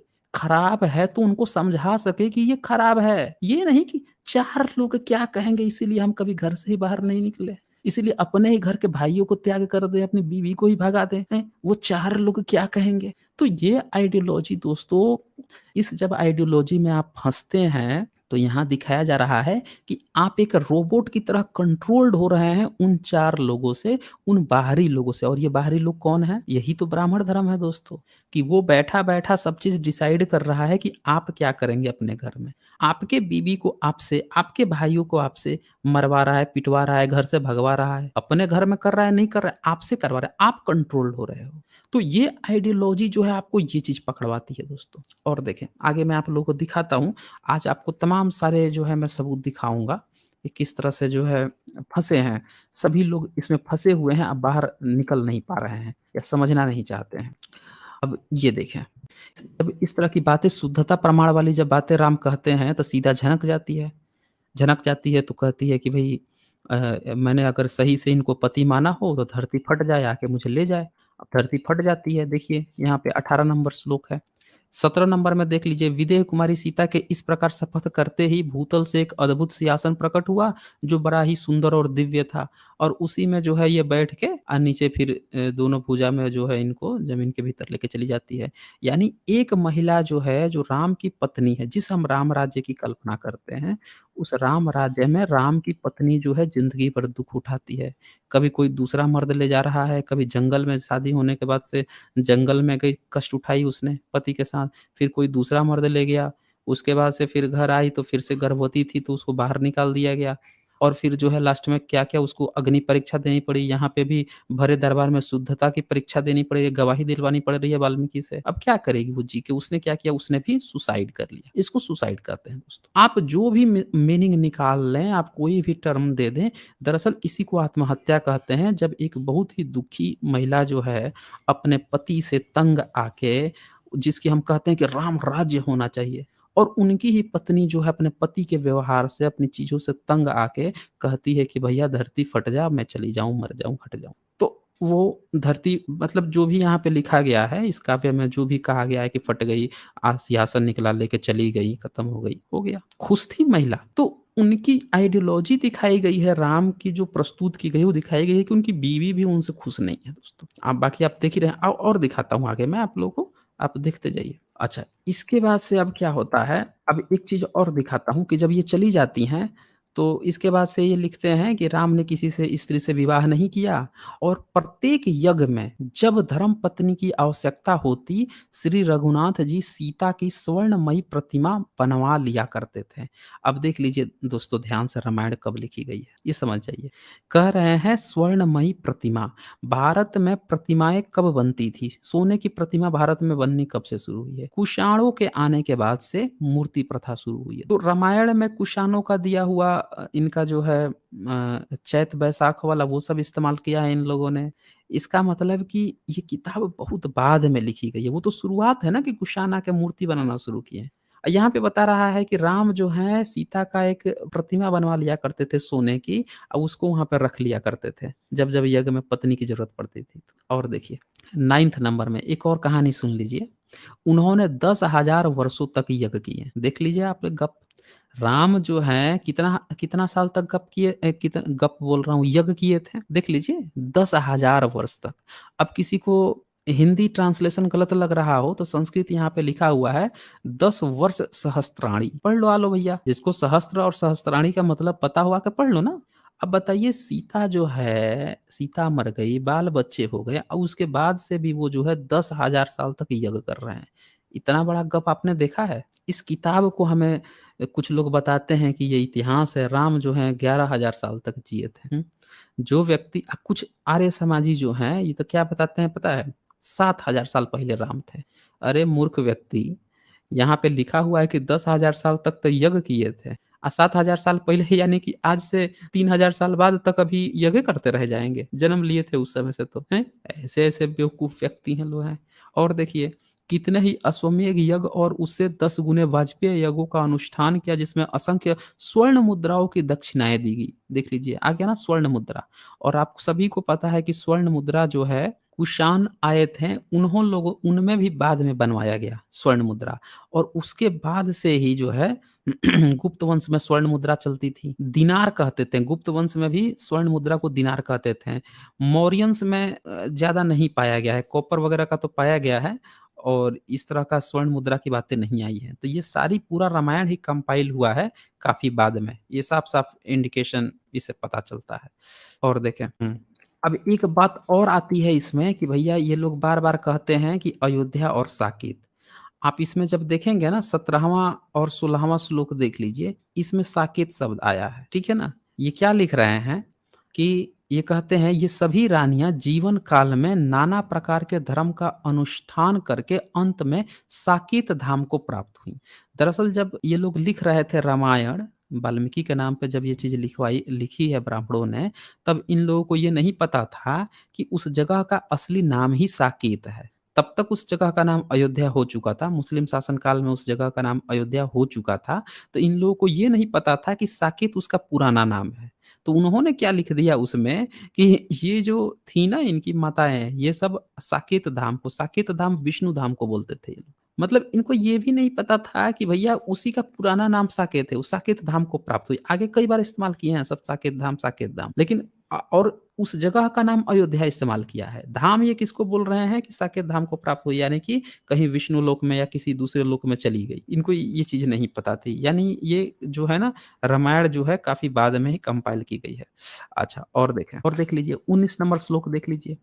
हम सभी जानते हैं कि भारत में जो पितरों का पिंडदान देने की बात आई है, वो जो है फसली संवत जो है जो अकबर द्वारा चलाया गया था।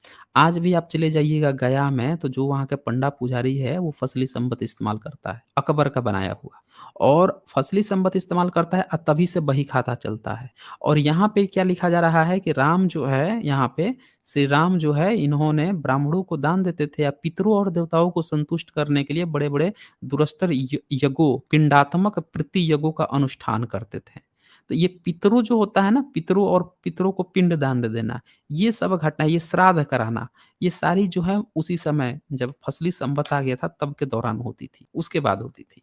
जिसको नहीं बिलीव हो आज भी आप गया में जाके किसी भी पंडित पुरोहित से कहिएगा कि भैया आप किस संवत से हमारा लिखते हो? वो बताएगा कि हम फसली संवत से लिखते हैं। जाके पूछ लीजिए ना, पता लगा लीजिए। ढेरों सारे इंटरव्यू पड़े हुए हैं। इनकी सारी कहानी ही मुस्लिम शासन काल में शुरू हुई है। ये सारी झलक भी मिल रही है कि कब इन लोगों ने लिखा है कब समाज को ये चीज़ दिया है इन लोगों ने। कैसे मतलब कि एक राजा को ब्राह्मणिकल सिस्टम का गुलाम होना चाहिए कि अपने बीवी को भी मतलब कि बेच दे या बीवी को भी भगा दे, भाइयों से में फूट डाल दे, मार दे। ये सारी चीज़ें जो है यहाँ से आएगी। आगे तो अभी बहुत ज़बरदस्त मैं दिखाने वाला हूँ। देखते जाइए तो सिर्फ़ मैं सैंपल आप लोगों को दिखा रहा हूँ छोटा-छोटा, ठीक है ना? इसके बाद से आगे यहाँ पे ये सारी बातें यहाँ पे आ जाती हैं। अब जो है 100 सर्ग हैं। अब 100 सर्ग में मैं अभी तक मैंने आप लोगों को क्या दिखाया कि राम जो है वो किसी दूसरे के लिए अपने भाइयों को, अपनी जो है बीवी तक को भी कुर्बान कर सकते थे। लोक निंदा या कोई दूसरा कह दे तब, ठीक है ना? ये इनकी आइडियोलॉजी थी। और यहाँ पे अब मैं आप लोगों को दिखाऊँगा कि ये जो हैं भाई-भतीजवाद के सबसे बड़े समर्थक दिखाए गए हैं। वाल्मीकि रामायण जो है ये दिखाता है कि अगर आपको राम-राज चाहिए, इसका मतलब कि भाई-भतीजवाद ही फैलेगा। आपको कुछ नहीं मिलेगा। आप शूद्र हैं, चाहे बनिया हैं, आप चाहे कुछ भी हैं, वहाँ पे भाई-भतीजवाद को ही फ़ायदा मिलेगा। डेमोक्रेसी की बात ही नहीं है। मैं दिखाता हूँ आपको। और मैं आपको दिखाता हूँ। ये लोग क्या प्रचार फैलाते हैं कि भई सम्राट अशोक जो है ना कलिंगा युद्ध किए थे, बड़ा क्रूर शासक थे। इस इतना कत्ल कर दिया, ये कर दिए, वो कर दिए, तो सब झूठी है ही। मैं यहाँ पे दिखाता हूँ दरअसल इनकी आइडियोलॉजी।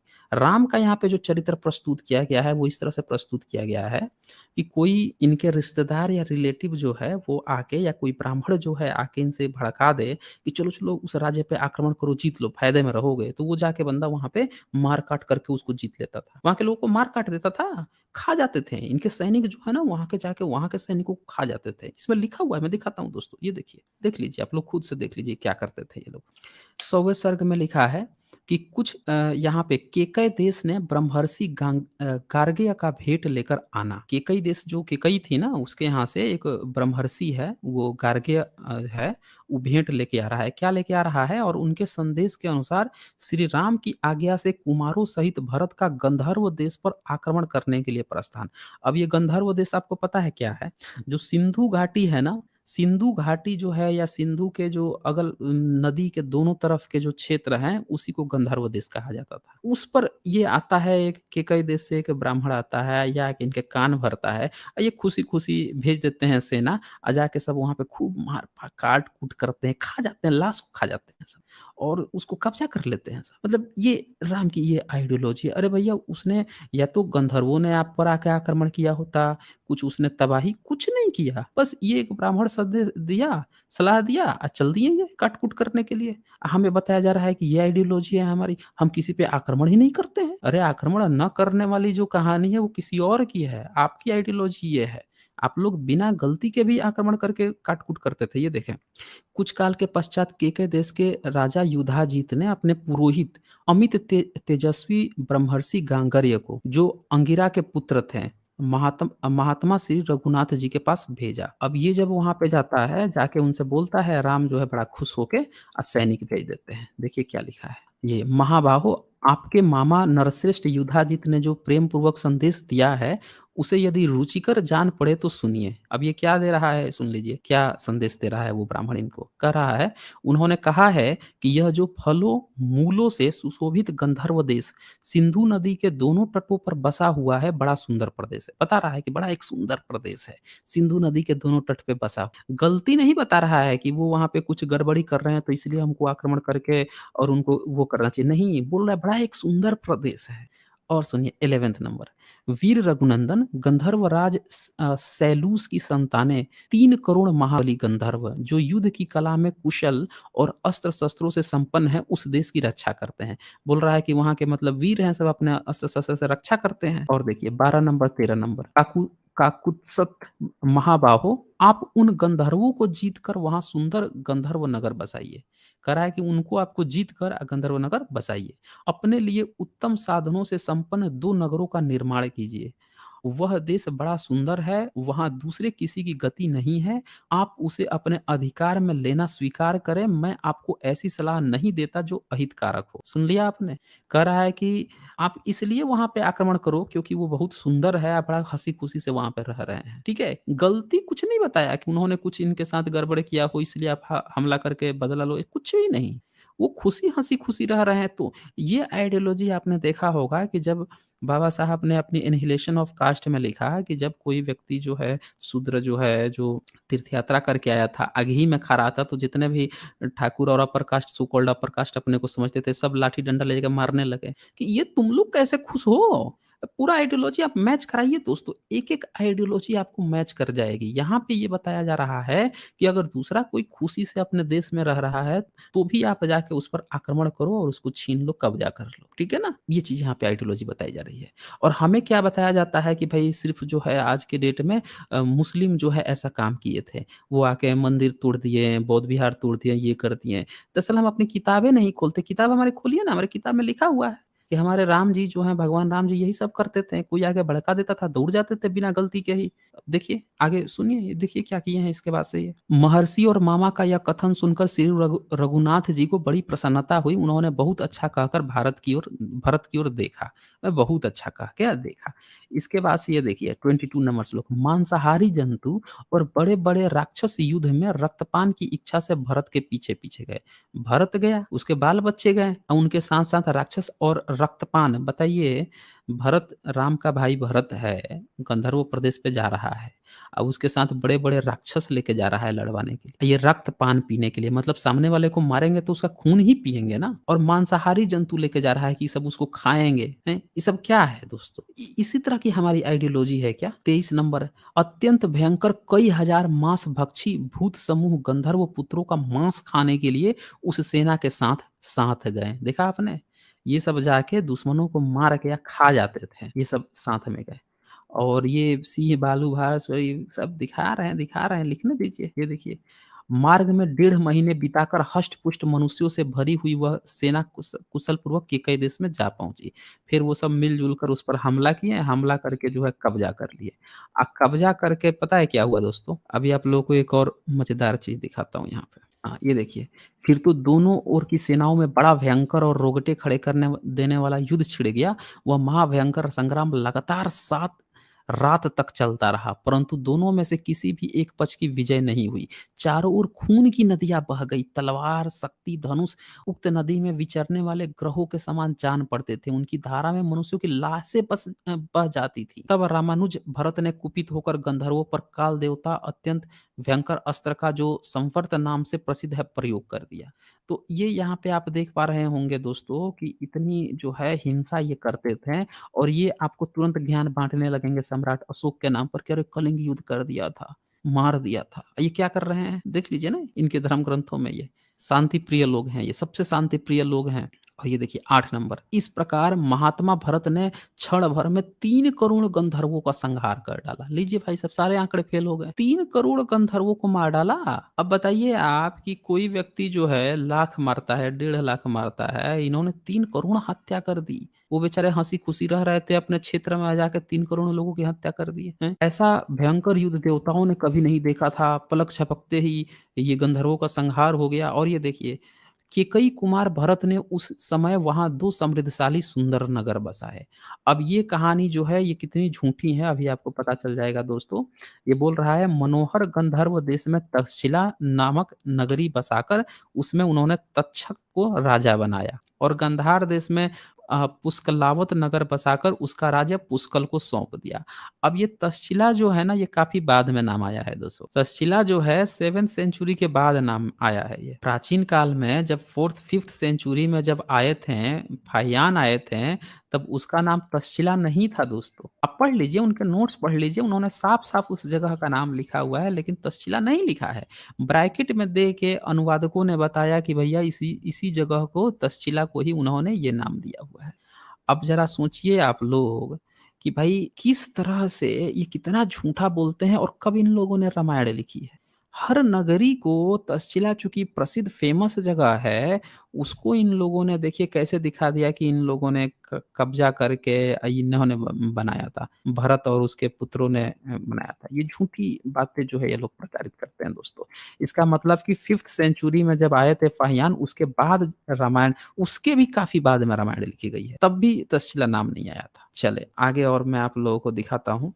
आज मैं आप लोगों को काफ़ी कुछ दिखाने वाला हूँ दोस्तों, और भी बहुत सारी चीज़ें दिखाऊँगा कि हमारी आइडियोलॉजी अगर ये आइडियोलॉजी है, तो हम लोग किस आधार पर कहते हैं कि हम युद्ध नहीं बुद्ध चाहिए। अगर हम एक तरफ कहते हैं जय श्री राम और दूसरे तरफ जो है जय श्री राम के नाम पर जो किताब है, उसमें इतनी हिंसा और इस तरह की चीज़ें लिखी हुई है, तो हम किस आधार पर फिर कहते हैं कि भैया हमें जो है कौन-सी आइडियोलॉजी चाहिए? और देखें ये सारी बातें इसमें आ जाती है। और इसके बाद से तत्पश्चात उन्होंने गंधर्वों के वध और उस देश को अच्छी तरह आबाद करने का यथावत समाचार कह सुनाया। सुनकर श्री रघुनाथ जी उन पर बहुत प्रसन्न हुए। देख लिया आपने? रघुनाथ राम जो हैं बड़ा प्रसन्न हो रहे हैं कि अच्छा गंधर्वों को तुम लोग मार दिए, ये कर दिए।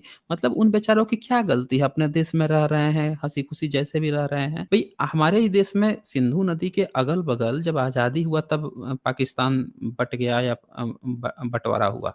उससे पहले भारत का ही तो हिस्सा था। आप महाकाव्य में लिख रहे हो, हिंसा कर रहे हो, राम के मुँह से भी बुलवाया जा रहा है कि हाँ, वो बड़ा खुश हुए, प्रसन्न हो रहा है।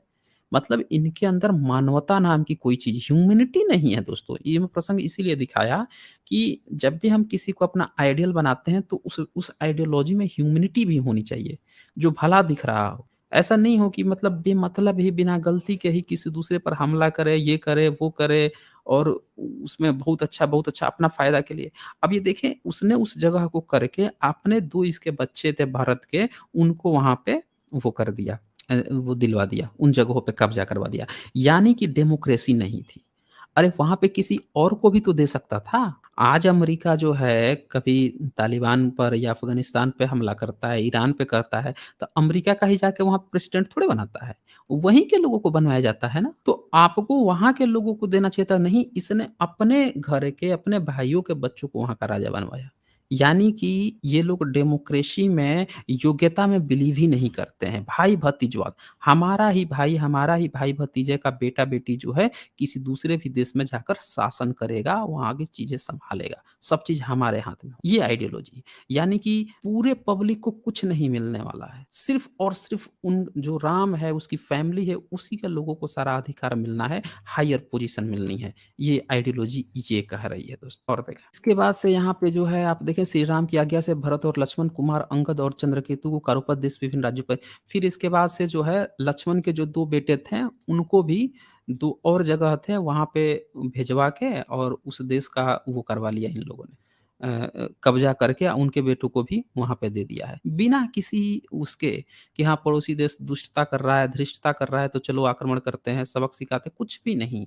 बस इनके बच्चों को देना है तो वहाँ पे भेजते हैं जीत के 2 यहाँ पे ये देखिए नगर-वगर बना-वना के कब्ज़ा कर लेते हैं। उसके ही बच्चों का ये हो जाता है, जगह दिला देते हैं। और देखें श्री अब आते हैं मेन मुद्दे पर दोस्तों। ये सब तो हो गया कि इनके बाल-बच्चों को इन लोगों ने दिलवा दिया। अब क्या होता है कि ब्राह्मण क्या कहता है, राम राज्य क्या होता है दोस्तों अच्छे से थोड़ा समझिएगा। राम राज्य में मतलब मैं अपने तरफ से कुछ नहीं बता रहा हूँ, किताब ही खोल के दिखा रहा हूँ दोस्तों। इसमें ये अब दिखाया जाएगा कि भैया इसने बाल-बच्चों की भी व्यवस्था कर दी। अब एक ब्राह्मण आएगा, ब्राह्मण का वेश धर के आएगा और इनको कुछ ऐसी शर्त रखेगा शर्त रख के भाई से भाई को लड़वाएगा। अभी तो बीबी को लड़वा के आत्महत्या करवा दिए हैं। अब भाई-भाई में देखिए कैसे लड़ाई होगी, वो यहाँ से कहानी शुरू होती है। ये 103 सर्ग है उत्तरकांड का। उत्तरकांड का 103 सर्ग है। अब इसमें क्या होता है, इन्होंने एक काल्पनिक चरित्र काल का निर्माण कर रखा है कि कोई काल है, वही जो है वो करता है, ये करता है, इस तरह की बातें ये लोग करते हैं। अच्छा यहाँ पे जो है राजदा जी का सुपर स्टिकर है, बहुत शुक्रिया आपका राजदा जी। हाँ, तो काल जो है वो आता है राम के पास। आके देखिए क्या बन के आता है, ब्राह्मण बन के आता है और क्या कह रहा है ब्राह्मण बन के आके इनके सामने कुछ शर्त रख देता है। क्या शर्त रखता है कि भैया मैं दिखा देता हूँ यहाँ पे, आके उनसे शर्त रख देगा। श्री राम ने उनसे कहा महामते आपका स्वागत है, राम के पास जाता है। राम जिनके दूत होकर यहाँ पधारे हैं उनका संदेश सुनाइए। तो राजसी श्री राम द्वारा इस प्रकार प्रेरित होने पर मुनि बोले, यदि आप हमारे हित पर दृष्टि रखें तो जहाँ हम और आप 2 ही आदमी रहें, वहीं इस बात को कहना उचित है। आपने शिवाजी के बारे में सुना होगा ना कि शिवाजी थे, शिवाजी के बाद से कैसे उनके बाल-बच्चों से पहले तो शिवाजी ने अपना एक स्थापित किया, उनका जो स्वराज है वो स्थापित किया। स्वराज स्थापित होने के बाद से कैसे ब्राह्मण ने धीरे-धीरे, पेशवाओं ने धीरे-धीरे कब्ज़ा कर लिया। बस यही कहानी यहाँ पे होगी दोस्तों। राम ने एक साम्राज्य खड़ा कर लिया, अब देखिए ब्राह्मण जो है कैसे भाई-भाई को लड़वा के पूरा चीज़ कब्ज़ा करने के चक्कर में, ये देखिए। आते ही वो क्या शर्त रखता है, कह रहा है लक्ष्मण है वहाँ पे और शर्त देखिए क्या रख रहा है कि यदि आप हमारे हित पर दृष्टि रखें, तो जहाँ हम और आप 2 ही आदमी रहें, वहीं इस बात को कहना उचित है।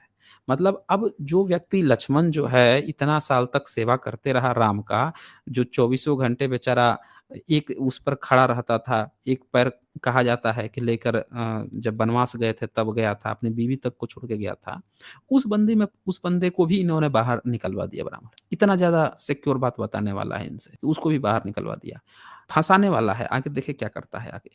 यदि आप मुनि श्रेष्ठ अति बल के वचन पर ध्यान दें, तो आपको यह भी घोषित करना होगा कि जो कोई मनुष्य हम दोनों की बातचीत सुन ले अथवा हमें वार्तालाप करते देख ले, वह आपका वध्य होगा, श्री राम का वध्य होगा। ठीक है ना? कि मतलब हम दोनों के बीच में भी अगर कोई बात सुन लेगा, तो अब उसका जो है मैं हत्या कर दूँगा राम के द्वारा, ये बात हो रही है कि वो शर्त रख रहा है। वो कह रहा है कि कोई हम लोग सुनना नहीं चाहिए। तब 14 नंबर श्लोक में क्या कहता है, श्री राम ने तथास्तु कहकर इस बात के लिए प्रतिज्ञा की और लक्ष्मण से कहा महाभाव द्वारपाल को विदा कर दो और स्वयं ड्योढ़ी पर खड़े होकर पहरा दो। अब जो है द्वारपाल जो वहाँ पे रहता था गेट पे, उसको भी भगवा देते हैं राम और लक्ष्मण से कहते हैं कि एक काम करो उसको भी भगा दो और तुम ही जाके वहाँ पे रहो। है ना? ये बात वहाँ पे आ रही है।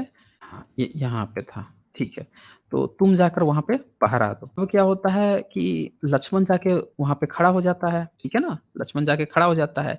अब क्या करते हैं सब कि इधर इन दोनों में बात चलते रहती है, राम में और जो मुनि बन के आया रहता है काल उसमें। अब फिर एक नया गेम खेलते हैं सब ये। अब एक नया गेम क्या है कि ये जो है ना एक दूसरा ऋषि यहाँ पे आता है, दुर्वासा नाम है उसका। पहले तो काल जो है भीतर राम से क्या कह रहा है कि देखो मुझे ब्रह्मा ने भेजा है, कह रहा है कि तुम जो है 11 साल यहाँ रहना चाहते थे, तो रह लिए हो, चलो अब। तो देखो अब अपना ट्राई करो, कैसे क्या करना है, ठीक है ना? ये राम से ये सब बातें बता रहा है। तब तक क्या होता है कि हाँ, ये सब पूरा कहानी बताता है कि पिछला जन्म में क्या थे, पिछला जन्म में क्या थे।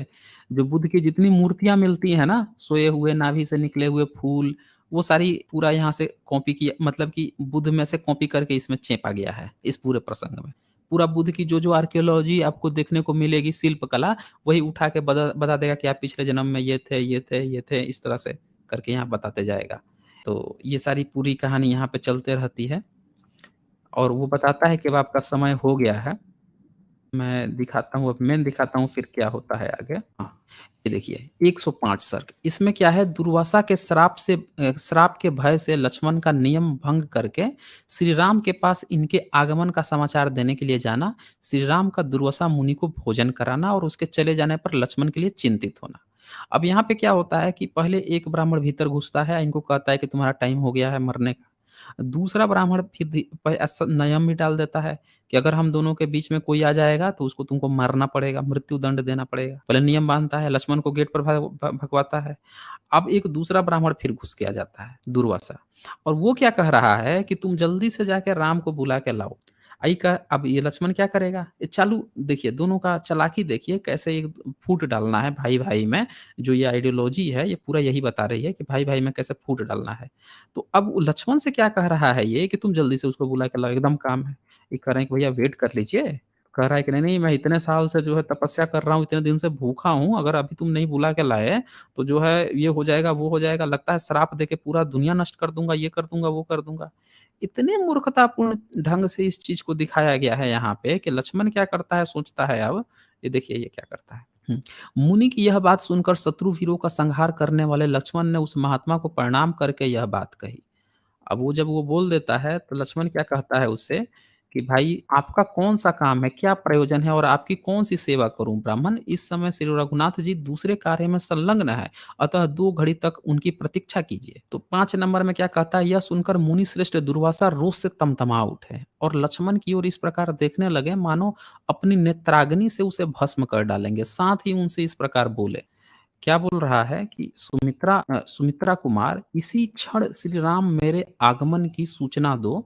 यदि अभी-अभी उनसे मेरे आगमन का समाचार नहीं निवेदन करोगे तो मैं इस राज्य के नगर को, तुमको, श्री राम को, भरत और तुम लोगों की जो संतति है सब उसको भी शाप दे दूँगा। मैं पुनः इस क्रोध को अपने हृदय में धारण नहीं कर सकूँगा। बोल रहा है सबको श्राप दे देगा। श्राप इनका जो है किताब में खूब चलता है। इतने मुगल आए, अंग्रेज आए, क्या-क्या सारे मूर्ति मूर्ति तोड़ डालें, क्या-क्या तोड़ डालें, तब इनका श्राप नहीं काम किया। इसमें खूब श्राप चल रहा है। श्राप का नाम सुनते ही देखिए लक्ष्मण जो है डर जाता है।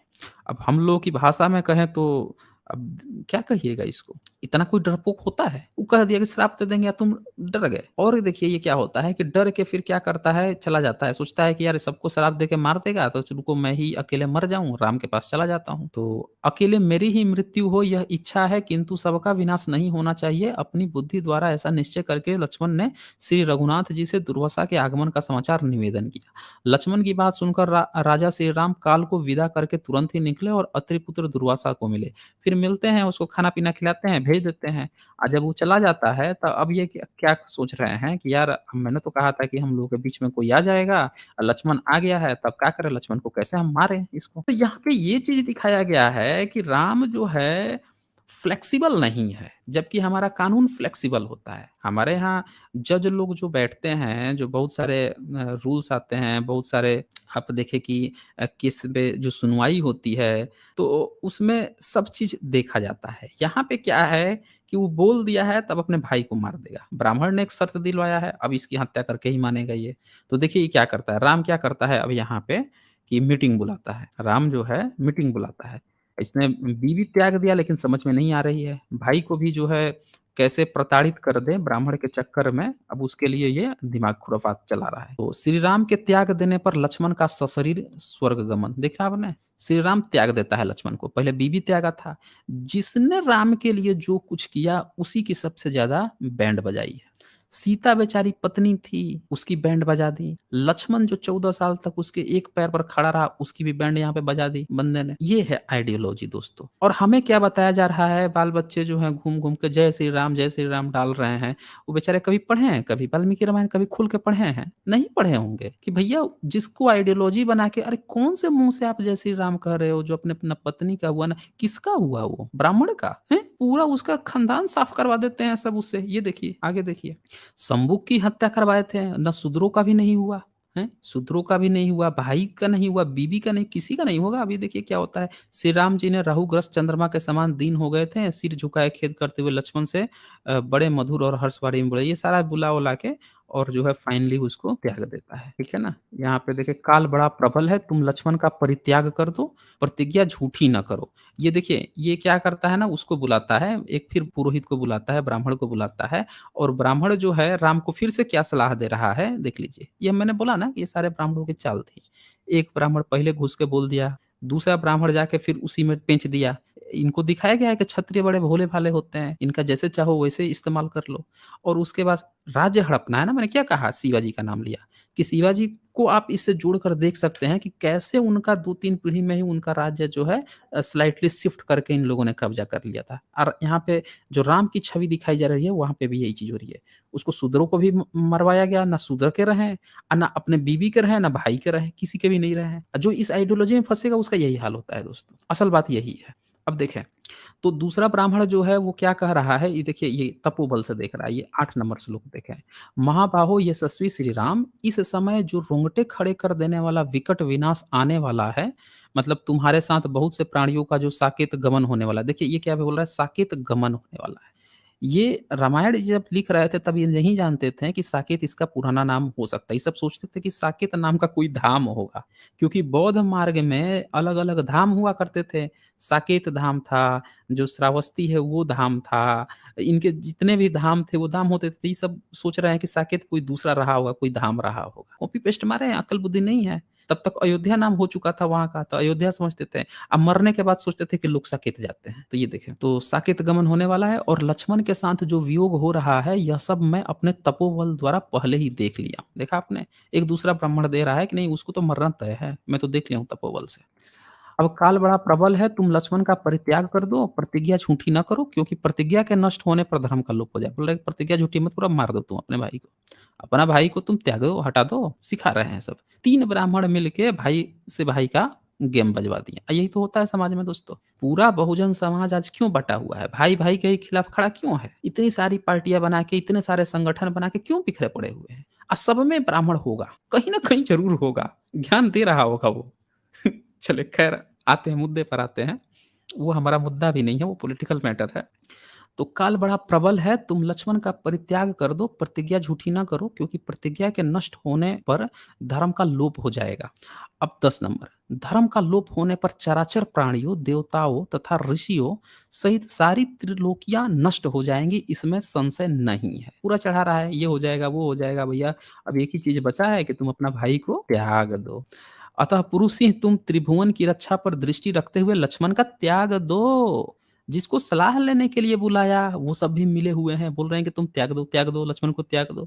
मतलब जो भाई जो है, राम का भाई है, उसके विकट परिस्थिति में वो साथ रहा और उस बंदे को जो है एक बंदा दूसरे आके कह रहे हैं कि त्याग दो, त्याग देता है, देखिए। अच्छा, अब क्या होता है कि जब ये सारा चीज़ हो जाता है, राम उसको त्याग देता है, हाँ, वहाँ एकत्र हुए मंत्री, पुरोहित आदि सब सभासदों की उन सभा के बीच वशिष्ठ मुनि की कही हुई, वशिष्ठ जो ब्राह्मण था, वो ये बात कहा था, तो उसकी ये बात सुनकर श्री राम ने लक्ष्मण से कहा, सुमित्रानंद मैं तुम्हारा परित्याग करता हूँ, लो भाई साहब। एक वशिष्ठ ब्राह्मण ने कह दिया तो तुरंत ही राम जो है परित्याग कर दिया। देख लीजिए, ये राम की आइडियोलॉजी है। कहिए ना कि यहाँ पे जय श्री राम, वो कहाँ गए कमेंट वीर लोग, जो अभी कमेंट में लगातार लिख रहे थे जय श्री राम। आइए भाई साहब, देख लीजिए आपके लक्ष्मण का परित्याग कर दिया इन्होंने। पत्नी तक तो, बीवी तक तो बड़ा आप लोग खुश हो रहे थे, सीता तक। देखिए भाई को भी नहीं छोड़ा, उस भाई को 14 साल तक जो एक टाँग पे उनके लिए खड़ा रहता था, जिससे धर्म का लोप नहीं देखिए धर्म अब किसका धर्म? कौन-सा धर्म का लोप हो रहा है? आपके साथ जो है एक पाँव पर जो व्यक्ति खड़ा रहा उसको त्याग के कौन-सा धर्म बचा रहे हो? किसका धर्म बचा रहे हो? ना बीवी बच्चे न रही, ना भाई रहा, ना शूद्र ही आपके साथ रहे, उसका भी शंभू का गला काटा है, हैं?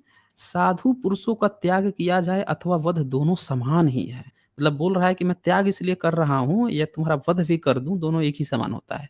तो मैं त्याग कर दे रहा हूँ। यानी कि अब तुम जाके खुद से मर जाओ, ये यहाँ पे बात चल रही है। श्री राम के इतना कहते ही लक्ष्मण के नेत्रों से आँसू भर आए, ये देख लिए लक्ष्मण रो दिया अपने भाई पर। जिस भाई के लिए इतना दिन तक खड़ा रहा और आप लोग को क्या ज्ञान देते हैं सब ये? रामायण से हमें सीख लेनी चाहिए, अच्छी-अच्छी सीख लेनी चाहिए। अब बताते हैं कि भाई में बहुत प्यार, अबे जब भाई में बहुत प्यार तो ये वाला पॉइंट क्यों नहीं दिखा देते हो? कि ब्राह्मण के कहने पर राम ने लक्ष्मण को लात मार दी थी और लक्ष्मण रोने लग गया था, उसकी आँखों से ये देखिए ना 14 नंबर श्लोक पढ़ लीजिए आप लोग खुद से। लक्ष्मण के नेत्रों में आँसू भर आए और तुरंत वहाँ से चल दिए, अपने घर तक नहीं गए।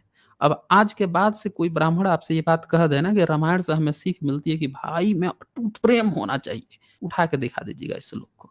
जब कहे तो कहिए कि भैया तुम्हारी किताब में लिखा हुआ है, हम लोग थोड़े कर रहे हैं, हम लोग नहीं कर रहे हैं। अगर ये सारी श्लोकें गलत हैं तो क्यों तुम्हारे किताब में है? क्यों धड़ल्ले से बिक रही हैं? क्यों आज तक वो बैन नहीं हुई? अगर कोई चीज़ इल्लीगल होती है, खराब होती है, गलत होती तुरंत बैन हो जाती है। फ़िल्में बैन हो जाती हैं। फ़िल्मों का कोई सीन नहीं पसंद आता है, सेंसर बोर्ड तुरंत सेंसिंग चला देता है, या तो सीन कट करता है या फ़िल्में बैन कर देता है। बहुत सारी किताबें बैन हुई हैं। ये किताब क्यों नहीं बैन हुई? इसका मतलब ये पूरी तरह से सही है। जो लोग रोते भी हैं ना कि अरे नहीं बाद में प्रक्षिप्त है, ये है, वो झूठ बोलते हैं दरअसल। अपने को सांत्वना देते हैं। अगर ये प्रक्षिप्त होता या फिर अगर ये किसी कोई मिलावट-विलावट होती तो इस पर बैन लग चुका होता ना ये किताब पे, रोक लग चुकी होती। इसका मतलब कि ये सही है। ये सिर्फ़ झूठा दिलासा देने वाले लोग हैं, झूठ बोलते हैं। देखिए यहाँ पर लक्ष्मण जो है रो रहा है, रो के तुरंत वहाँ से चल दिए, अपने घर तक नहीं गए। उसके बाद से बेचारा घर नहीं गया। अब देखिए लक्ष्मण कहाँ जाता है, ये देखिए। सरयू के किनारे जाकर उन्होंने आचमन किया और हाथ जोड़ संपूर्ण इंद्रियों को वश में करके प्राणवायु को रोक लिया। बंदा जो है अपना सांस ही रोक लिया। सांस रोक के बेचारा मर गया, सुसाइड कर लिया, आत्महत्या कर लिया। जी के क्या करेंगे? भाई भाई भी नहीं रहा, तो ब्राह्मणों के चक्कर में फंस गया है। उसने सलाह दी, उसने मुझे ही बाहर निकाल के फेंक दिया। बेचारा सांस रोक लिया, घर नहीं गया, बाहर निकल के सुसाइड कर लिया इसने। और लक्ष्मण ने 16 नंबर, लक्ष्मण ने योग रूप होकर श्वास लेना बंद कर दिया। यह देखकर इंद्र, अब देवता क्या करेंगे? देवता का तो यही काम है। लगे फूल की बारिश, वाह बहुत अच्छा हुआ, बहुत अच्छा हुआ। ये तो देवता बड़े कमाल के होते हैं और अप्सराएँ बड़ी कमाल की होती हैं। मतलब शूद्र का वध किया राम, तो भी ताली पीट रहे हैं ऊपर से, अरे बड़ा अच्छा किया, बड़ा अच्छा, फूलों की बारिश हो रही है। यहाँ लक्ष्मण भाई को मार दिया, फिर फूलों की बारिश। अबे ये देवता हैं किसके? कौन से धर्म के हैं ये? हैं? कोई मर रहा है तो कोई घर बाहर निकल, यही राम राज्य है। भाई भाई का नहीं रहेगा, जो जिसकी जितनी सेवा करेगा उसी की आप बैंड बजा दोगे। हैं? तो दोस्तों हमें नहीं चाहिए ये, देखिए ये क्या लिख रहे हैं ये। फिर जो है महाबली लक्ष्मण को लेके स्वर्ग चले गए, कहाँ चले गए बेचारा, जो सुसाइड करना ही पड़ गया साँस रोक के। देख लीजिए, अब क्या होता है। अच्छा इन सबको ये चीज़ पता थी कि अगर लक्ष्मण नहीं रहेगा, बीवी चली गई है, अब भाई जो सबसे प्रिय है ये भी नहीं रहा, तो राम कितना दिन तक ज़िंदा रहेगा? वो भी निपट ही लेगा। ये पूरी प्लानिंग थी। इनका पूरा राज्य छीनने की, ये सारी चीज़ें कब्ज़ा करने की, हटाने की इन लोगों को, वहाँ से ये पूरी एक प्लानिंग थी। अब देखिए क्या होता है, जैसे लक्ष्मण जाता है तो राम टूट जाता है। भई डिसीज़न तो ले लेता है ब्राह्मण को दिखाने में, धर्म का पालन करने में। दरअसल एक किताब है हिंदू हारों की दास्तान, उसमें डॉक्टर सुरेंद्र कुमार जो हैं बड़ा एक खूबसूरत पॉइंट लिखे हैं। लिखते हैं कि जब गोरी वगैरह आए थे ना भारत पे आक्रमण करने, तो जो नए-नए राजपूत लोग जो धर्म का पालन करने चले थे, ब्राह्मण धर्म अपनाए हुए थे नए-नए, तो ख़ैर उस समय राजपूत तो नहीं होते थे, राजपूत शब्द भी 15वीं सदी के बाद आया है। तो उसपे उन्होंने एक बात लिखी है कि नया-नया धर्म का जोश चढ़ा हुआ था, तो लोटा जो लेके चलते थे, कान में जनेऊ खूब लंबा तक लपेट के जाते थे। और सुबह में पता नहीं कब हमला किया, तब तक ये लोग अभी कान में जनेऊ सोच गए थे या खुश हो रहे थे, तब तक वो हमला करके आधा सेना काट दिया गाजर मूली की तरह। तो इसमें भी वही बात है, इनको नया-नया शौक चढ़ा हुआ है राम को। ये किताब तभी लिखी गई है दोस्तों, मुस्लिम शासन काल में। नया-नया शौक था इनको धर्म का, तभी तो कोई धर्म पर ऐसे टिका हुआ है। कौन ऐसा व्यक्ति होगा जो, आपने देखा होगा आज भी जो समाज है, बहुत सारे लोग हैं, बाबाओं के पास अपनी बीवी बच्चियाँ छोड़ के चले जाते हैं। अब वो उनके साथ पता नहीं क्या-क्या करते रहता है, न्यूज़ आती है, खबर खबर आती है ना न्यूज़ में। कौन-सा धर्म का पालन कर रहे हो, बीवी-बच्चों को छोड़ देते हो इनके पास? तो इनको नया-नया जिनको शौक चढ़ा रहता है ना, वो यही काम करते हैं धर्म का। तो यहाँ पे भी देखिए क्या हुआ। अब क्या होता है यहाँ पे कि हाँ, 1 नंबर श्लोक, लक्ष्मण का त्याग करके श्री राम दुःख शोक में मग्न हो गए। कहा था ना मैंने, इन सबको पता था कि वो जैसे जाएगा तो ये दुःख में मग्न ही हो जाएगा, टूट जाएगा। और पुरोहित, मंत्री और महाजन से इस प्रकार बोले, आज मैं अयोध्या राज्य पर धर्म वत्सल वीर भाई भरत का राजा के पद पर अभिषेक करूँगा, उसके बाद वन को चला जाऊँगा दोस्तों। हो गया ना काम?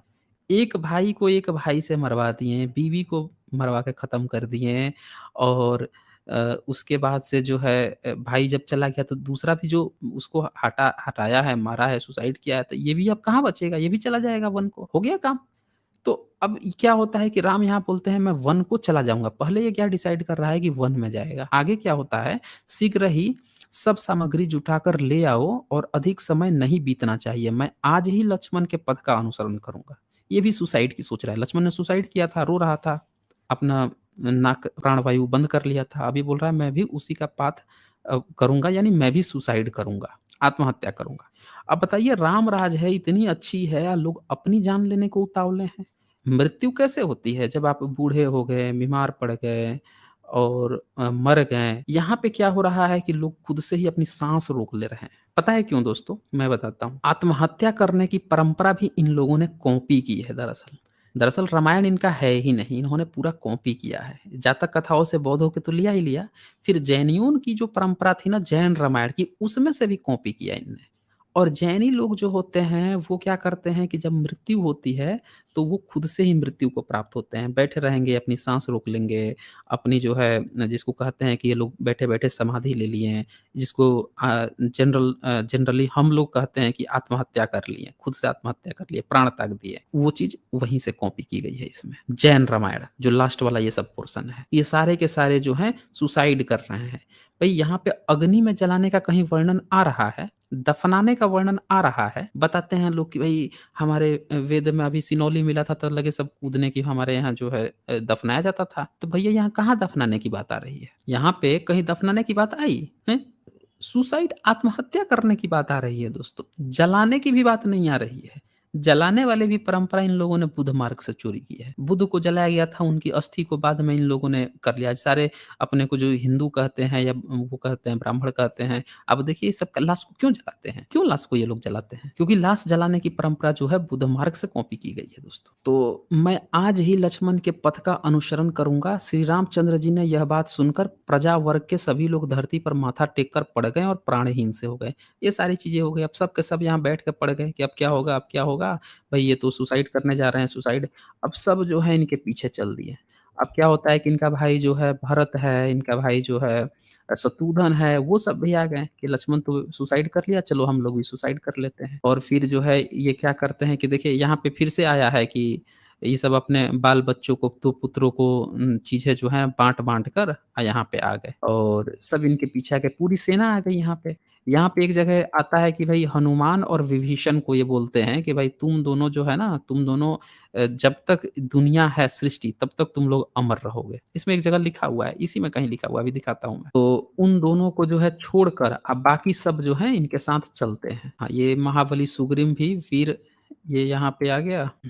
हाँ, ये यहाँ पे आता है 34 नंबर श्लोक में। ये 34 नंबर श्लोक क्या है कि महात्मा श्री रघुनाथ जी ने ऐसा कहने पर हनुमान जी को बड़ा हर्ष हुआ और वे इस प्रकार बोले, यावत तव कथा लोके विचरिष्यति पावनी तावतम यथास्यामि ध्यानम तवा ज्ञान मनु पलायनम। भगवन, संसार में जब तक आपको पावन कथा का प्रचार रहेगा तब तक आपके आदेश का पालन करता हुआ मैं इस पृथ्वी पर ही रहूंगा। तो ये इनके साथ भी आता है। और ये 27 नंबर अगर आप श्लोक देखें, तो 27 नंबर श्लोक में यहाँ पे आता है, महापराक्रमी राक्षस राज विभीषण, जब तक संसार की प्रजा जीवन धारण करेगी तब तक तुम भी लंका में रहकर अपने शरीर को धारण करोगे। तो भैया आप लोग चले जाइए लंका, देख लीजिए, सृष्टि तक खत्म नहीं हुई है, विभीषण मिल जाना चाहिए वहां पे। अगर वो लंका है तो विभीषण मिल जाना चाहिए। विभीषण को और हनुमान को दोनों को ये वो वरदान देके गए थे कि तुम दोनों जो है कभी हमेशा जब तक सृष्टि है तब तक रहोगे। ये 36 और 37 नंबर श्लोक देख लीजिए। इसके बाद भगवान ने ब्रह्मा जी के पुत्र बूढ़े जाबवंत तथा मैंद और द्विविद से भी कहा, जामवान सहित तुम पाँचों व्यक्ति, जामवान, विभीषण, हनुमान, मैंद और द्विविद, तब तक जीवित रहो जब तक कि प्रलय एवं कलयुग न आ जाए। इनमें से हनुमान और विभीषण तो प्रलय काल तक रहने वाले हैं, मतलब अभी भी, कलयुग में भी वो दोनों नहीं मरेंगे। और शेष 3 व्यक्ति कली और द्वापर के संधि में श्री कृष्ण अवतार के समय मारे गए या मर गए। तो देखिए हनुमान और विभीषण अभी भी ज़िंदा है भाई, एक वो अश्वत्थामा भी है महाभारत वाला, देख लीजिए इन लोगों की कहानी में। अब यहाँ पे ये सारी चीज़ें होती है, अब क्या होता है इसमें धर के ब्राह्मणीकरण हुआ है। राम सुसाइड करने जा रहे हैं 4 वेदों का ब्राह्मण के, ये देखिए ना 8 नंबर श्लोक। ये 4 नंबर श्लोक। फिर भगवान श्री राम सूक्ष्म वस्त्र धारण किए। भाई सूक्ष्म वस्त्र क्या होता है? छोटा-सा वस्त्र है। सूक्ष्म वस्त्र धारण किए, दोनों हाथों में कुश लेकर परब्रह्म के प्रतिवादक वेद मंत्रों का उच्चारण करते हुए सरयू नदी के तट पर चले। लो भाई साहब, वेद मंत्र का उच्चारण करके चल रहे हैं। और देखिए 5 नंबर ब्राह्मणीकरण हो रहा है। उस समय वे वेद पाठ के सिवा किसी दूसरे से कोई बात नहीं करते थे। लो भाई साहब। अरे भैया आपको मरना है, सुसाइड करना है, ऐसी कौन-सी गुत्थी छूट गई है, वेद मंत्र रटे जा रहे हो? आपने देखा है आज तक कोई मर रहा हो, वेद मंत्र पढ़ के जा रहा हो सुसाइड करने? क्यों नहीं जाते हैं आप लोग? अगर ये प्रथा, ये चीज़ें अगर हमारे भारत की संस्कृति है, तो मरने के बाद से राम नाम सत्य क्यों नहीं यहाँ पे बोला जा रहा है कि जब ये चले तो सब लोग बोल रहे थे कि राम नाम सत्य है। बोले ना यहाँ पे, कहीं है यहाँ पे कि राम नाम सत्य की बात? ये सारी असत्य चीज़ें को ही सत्य बनाने के लिए बाद में ये अंग्रेज़ों के समय में ये चीज़ कहानी गढ़ी गई है, ताकि लोग समझे कि राम सत्य है। यहाँ पे राम जो है वेद पाठ कह रहा है और आपको तो वेद सुनने पर आपके कान में शीशा पिघला के डाल दिया जाता था, है जी? आपकी जीभ काट ली जाती थी। तो आप कब से ये जो है वेद पाठ करके जाओगे सुसाइड करने के लिए या आत्महत्या करने के लिए? हैं? देख लीजिए यहाँ पे। उस समय वे वेद पाठ के सिवा कहीं किसी से और कोई बात नहीं करते थे। चलने के अतिरिक्त उनमें कोई दूसरी चेष्टा नहीं दिखाई देती थी तथा वे लौकिक सुख का परित्याग करके देदीप्यमान सूर्य की भांति प्रकाशित होते हुए घर से निकले थे और गंतव्य पद पर बढ़ रहे थे। रास्ते में जितने हैं सब मिलते गए, ब्राह्मण, ब्रह्मलोक, स्त्रियाँ, पुरुष, ये सारी चीज़ें मिलती जा रही हैं, सब श्री राम के पीछे चल रही हैं, इनके भाई चल रहे हैं। इसके बाद से यहाँ पे जाके ये फाइनली सुसाइड कर ही लेते हैं। ये देखिए भाइयों सहित श्री राम का विष्णु स्वरूप रूप में प्रवेश, मतलब जल में डूब जाते हैं तथा साथ आए हुए लोगों को संतानक लोक की प्राप्ति है। बाकी सब लोग जो है संतानक। अब लिख रहा है अयोध्या से 1.5 योजन दूर जाकर रघुकुल नंदन भगवान श्री राम ने पश्चिमाभिमुख के निकट प्राप्ति हुई। अब ये सरयू पता है क्या है? यमुना नदी जो बहती है ना, उसी का 1-2 किलोमीटर को ये लोग सरयू कहते हैं। नहीं यमुना नहीं, घाघर है। ये घाघरा नदी जो है, देख लीजिएगा, यूपी में बहती है। तो उसी का जो 1-2 किलोमीटर का एरिया है, उसी को ये लोग ज़बरदस्ती सरयू, सरयू कहना शुरू कर दिया। मैच भी नहीं करता उस जगह से। अगर सही से आप लोकेशन बैठाएँ ना कि इसमें जिसका नाम लिया गया है, वो मैच भी नहीं करता है। ज़बरदस्ती उन लोगों ने वो नदी कोई और है, उसको ज़बरदस्ती ये सरयू कहना शुरू कर देते हैं। सिर्फ़ 1-2 किलोमीटर के एरिया को। पहले भी कोई और नदी के नाम से जानी जाती है, बाद में भी किसी और नदी के नाम से, अब बीच का जो उसका थोड़ा-सा पर्सन है, उसको ज़बरदस्ती सरयू, ताकि उस जगह को ये बता सके कि यही ये अयोध्या है। जबकि उस जगह को साकेत नाम था और साकेत धाम कहा जाता था कि मरने के बाद लोग वहाँ पहुँचते हैं। बाबा साहब ने बात कही थी ना कि भई देव की जितनी बात आई है बुद्ध मार्ग में, वो सब इंसान होते थे। इनका जितना भी जो बात होती थी कि उस लोक में गए, उस लोक, ये सारा यहीं के धाम थे, धरती पर के धाम थे। यहाँ पे ये जानबूझ के जब इसको परलौकिक दिखाने की कोशिश करते हैं, तो लिख कॉपी तो वही किए हैं कि साकेत धाम, लेकिन बेचारों को पता नहीं है कि ये यहीं ज़मीन पे था, बोल रहे हैं कि आसमान में चले गए मरने के बाद से। तो यहाँ पे आप देखें इसके बाद से जाते हैं, भँवर उठ रही है और फिर जो है ये पढ़-पुढ़ के उसी में पैर रख के मर जाते हैं। ये यहाँ पे लिखा होगा। उसी समय हाँ, 2 नंबर। सरयू नदी में सब ओर से भँवरें उठ रही थी, वहाँ सब ओर घूम फिर कर रघुनंदन राजा श्री राम प्रजाजनों के साथ एक उत्तम स्थान पर आए। फिर 3 और 4 श्लोक में लिखा है, उसी समय लोक पितामह ब्रह्मा जी संपूर्ण देवताओं तथा महात्मा ऋषि मुनियों से घिरे हुए उस स्थान पर आ गए, जहाँ श्री रघुनाथ जी परम धाम पधारने के लिए उपस्थित थे। अब बताइए कहाँ से वो आ जाएगा? इसका मतलब कि वो सब ज़मीन पे आते थे ना, इनका देवी-देवता ज़मीन पे रहते थे तभी ना आ जाते थे। फूल बरसाने लगते थे ज़मीन पे, दिन भर यहीं पे नज़र रखते थे क्या ये? पूरा ए टू ज़ेड इन लोगों ने कॉपी किया है और ज़बरदस्ती उसको आसमानी बनाने के चक्कर में पूरा अपना साहित्य बिगाड़ लिया इन लोगों ने। उनके साथ करोड़ों दिव्य विमान शोभा पा रहे थे। तो जब ये करोड़ों-करोड़ों पे दोस्तों बात करते हैं ना, कोटि-कोटि बताते हैं, मैंने बीच में आप लोगों को दिखाया था ना 3 करोड़ गंधर्व का, वहाँ पे साफ-साफ कोटि लिखा होगा लेकिन हिंदी उसका करोड़ ही होता है दोस्तों। ये आप लोग को बेवकूफ़ बनाते हैं, जब कहिएगा 33 करोड़ तो कहेंगे 33 कोटि, वो बेवकूफ़ बनाता है, उसका मतलब करोड़ ही होता है। इनके ग्रंथों में साफ-साफ करोड़ ही लिखा है, कोटि-फोटि नहीं लिखा हुआ है दोस्तों। तो ये इस तरह से जो है देखिए यहाँ पे लिख रहा है कि स्वर्गवासी-वर्गवासी ये सब जो है उसी में पानी में डूब जाते हैं, डूब के जो है सुसाइड कर लेते हैं। तो कुल मिला के दोस्तों आपने देखा कि जिसको हम लोग आइडियोलॉजी समझते हैं या जिसको आइडियोलॉजी हमें बताया गया है, वो आइडियोलॉजी है ही नहीं, वो एक ब्रह्मानिकल सिस्टम का एक षड्यंत्र है। और वो एक ऐसा षड्यंत्र है जिसमें हमारे सामने एक ऐसे महापुरुष को थोपा गया है, जो ब्राह्मणों के अनुसार चल रहा है। उसके लिए अपने भाई को मारने को तैयार है, उसका कितना भी कोई विश्वसनीय है उसको भी मार देता है, सिर्फ़ ब्राह्मणों को खुश करने के चक्कर में। मतलब अगर आप इस आइडियोलॉजी में फँसे हैं, तो एकमात्र स्पष्ट क्लियर ये इंडिकेशन दिया जा रहा है कि आपको ब्राह्मणवाद का चाटुकार, गुलाम, अंधभक्त बनना पड़ेगा दोस्तों। ये पूरा मैंने आपको खोल के दिखाया। आप में से अगर किसी कोई असहमत है कि भई यहाँ पे जो चीज़ें दिखाई जा रही हैं, वो कुछ और मतलब हो सकता है, तो मैं यहाँ पे ओपन इन्विटेशन देता हूँ। और आप सब भी अपनी प्रतिक्रिया दीजिए कि क्या ये हमारी आइडियोलॉजी हो सकती है? क्या हम एक ऐसा राज्य चाहते हैं, जहाँ पे बीवी को भी जब मन करे कोई कुछ कह दे तो भगा दिया जाए, चाहे वो गर्भवती ही क्यों ना हो? भाई भी कितना विश्वसनीय क्यों हो, अगर ब्राह्मण कह दे तो उसको भी मार दिया जाए, भगा दिया जाए, उसे सुसाइड करना पड़ जाए, हुँ? और वो राज्य क्या, वो भगवान क्या, जो बेचारा भाई मर गया तो फिर वो भी सुसाइड करने चल दिया, सब चल दिए।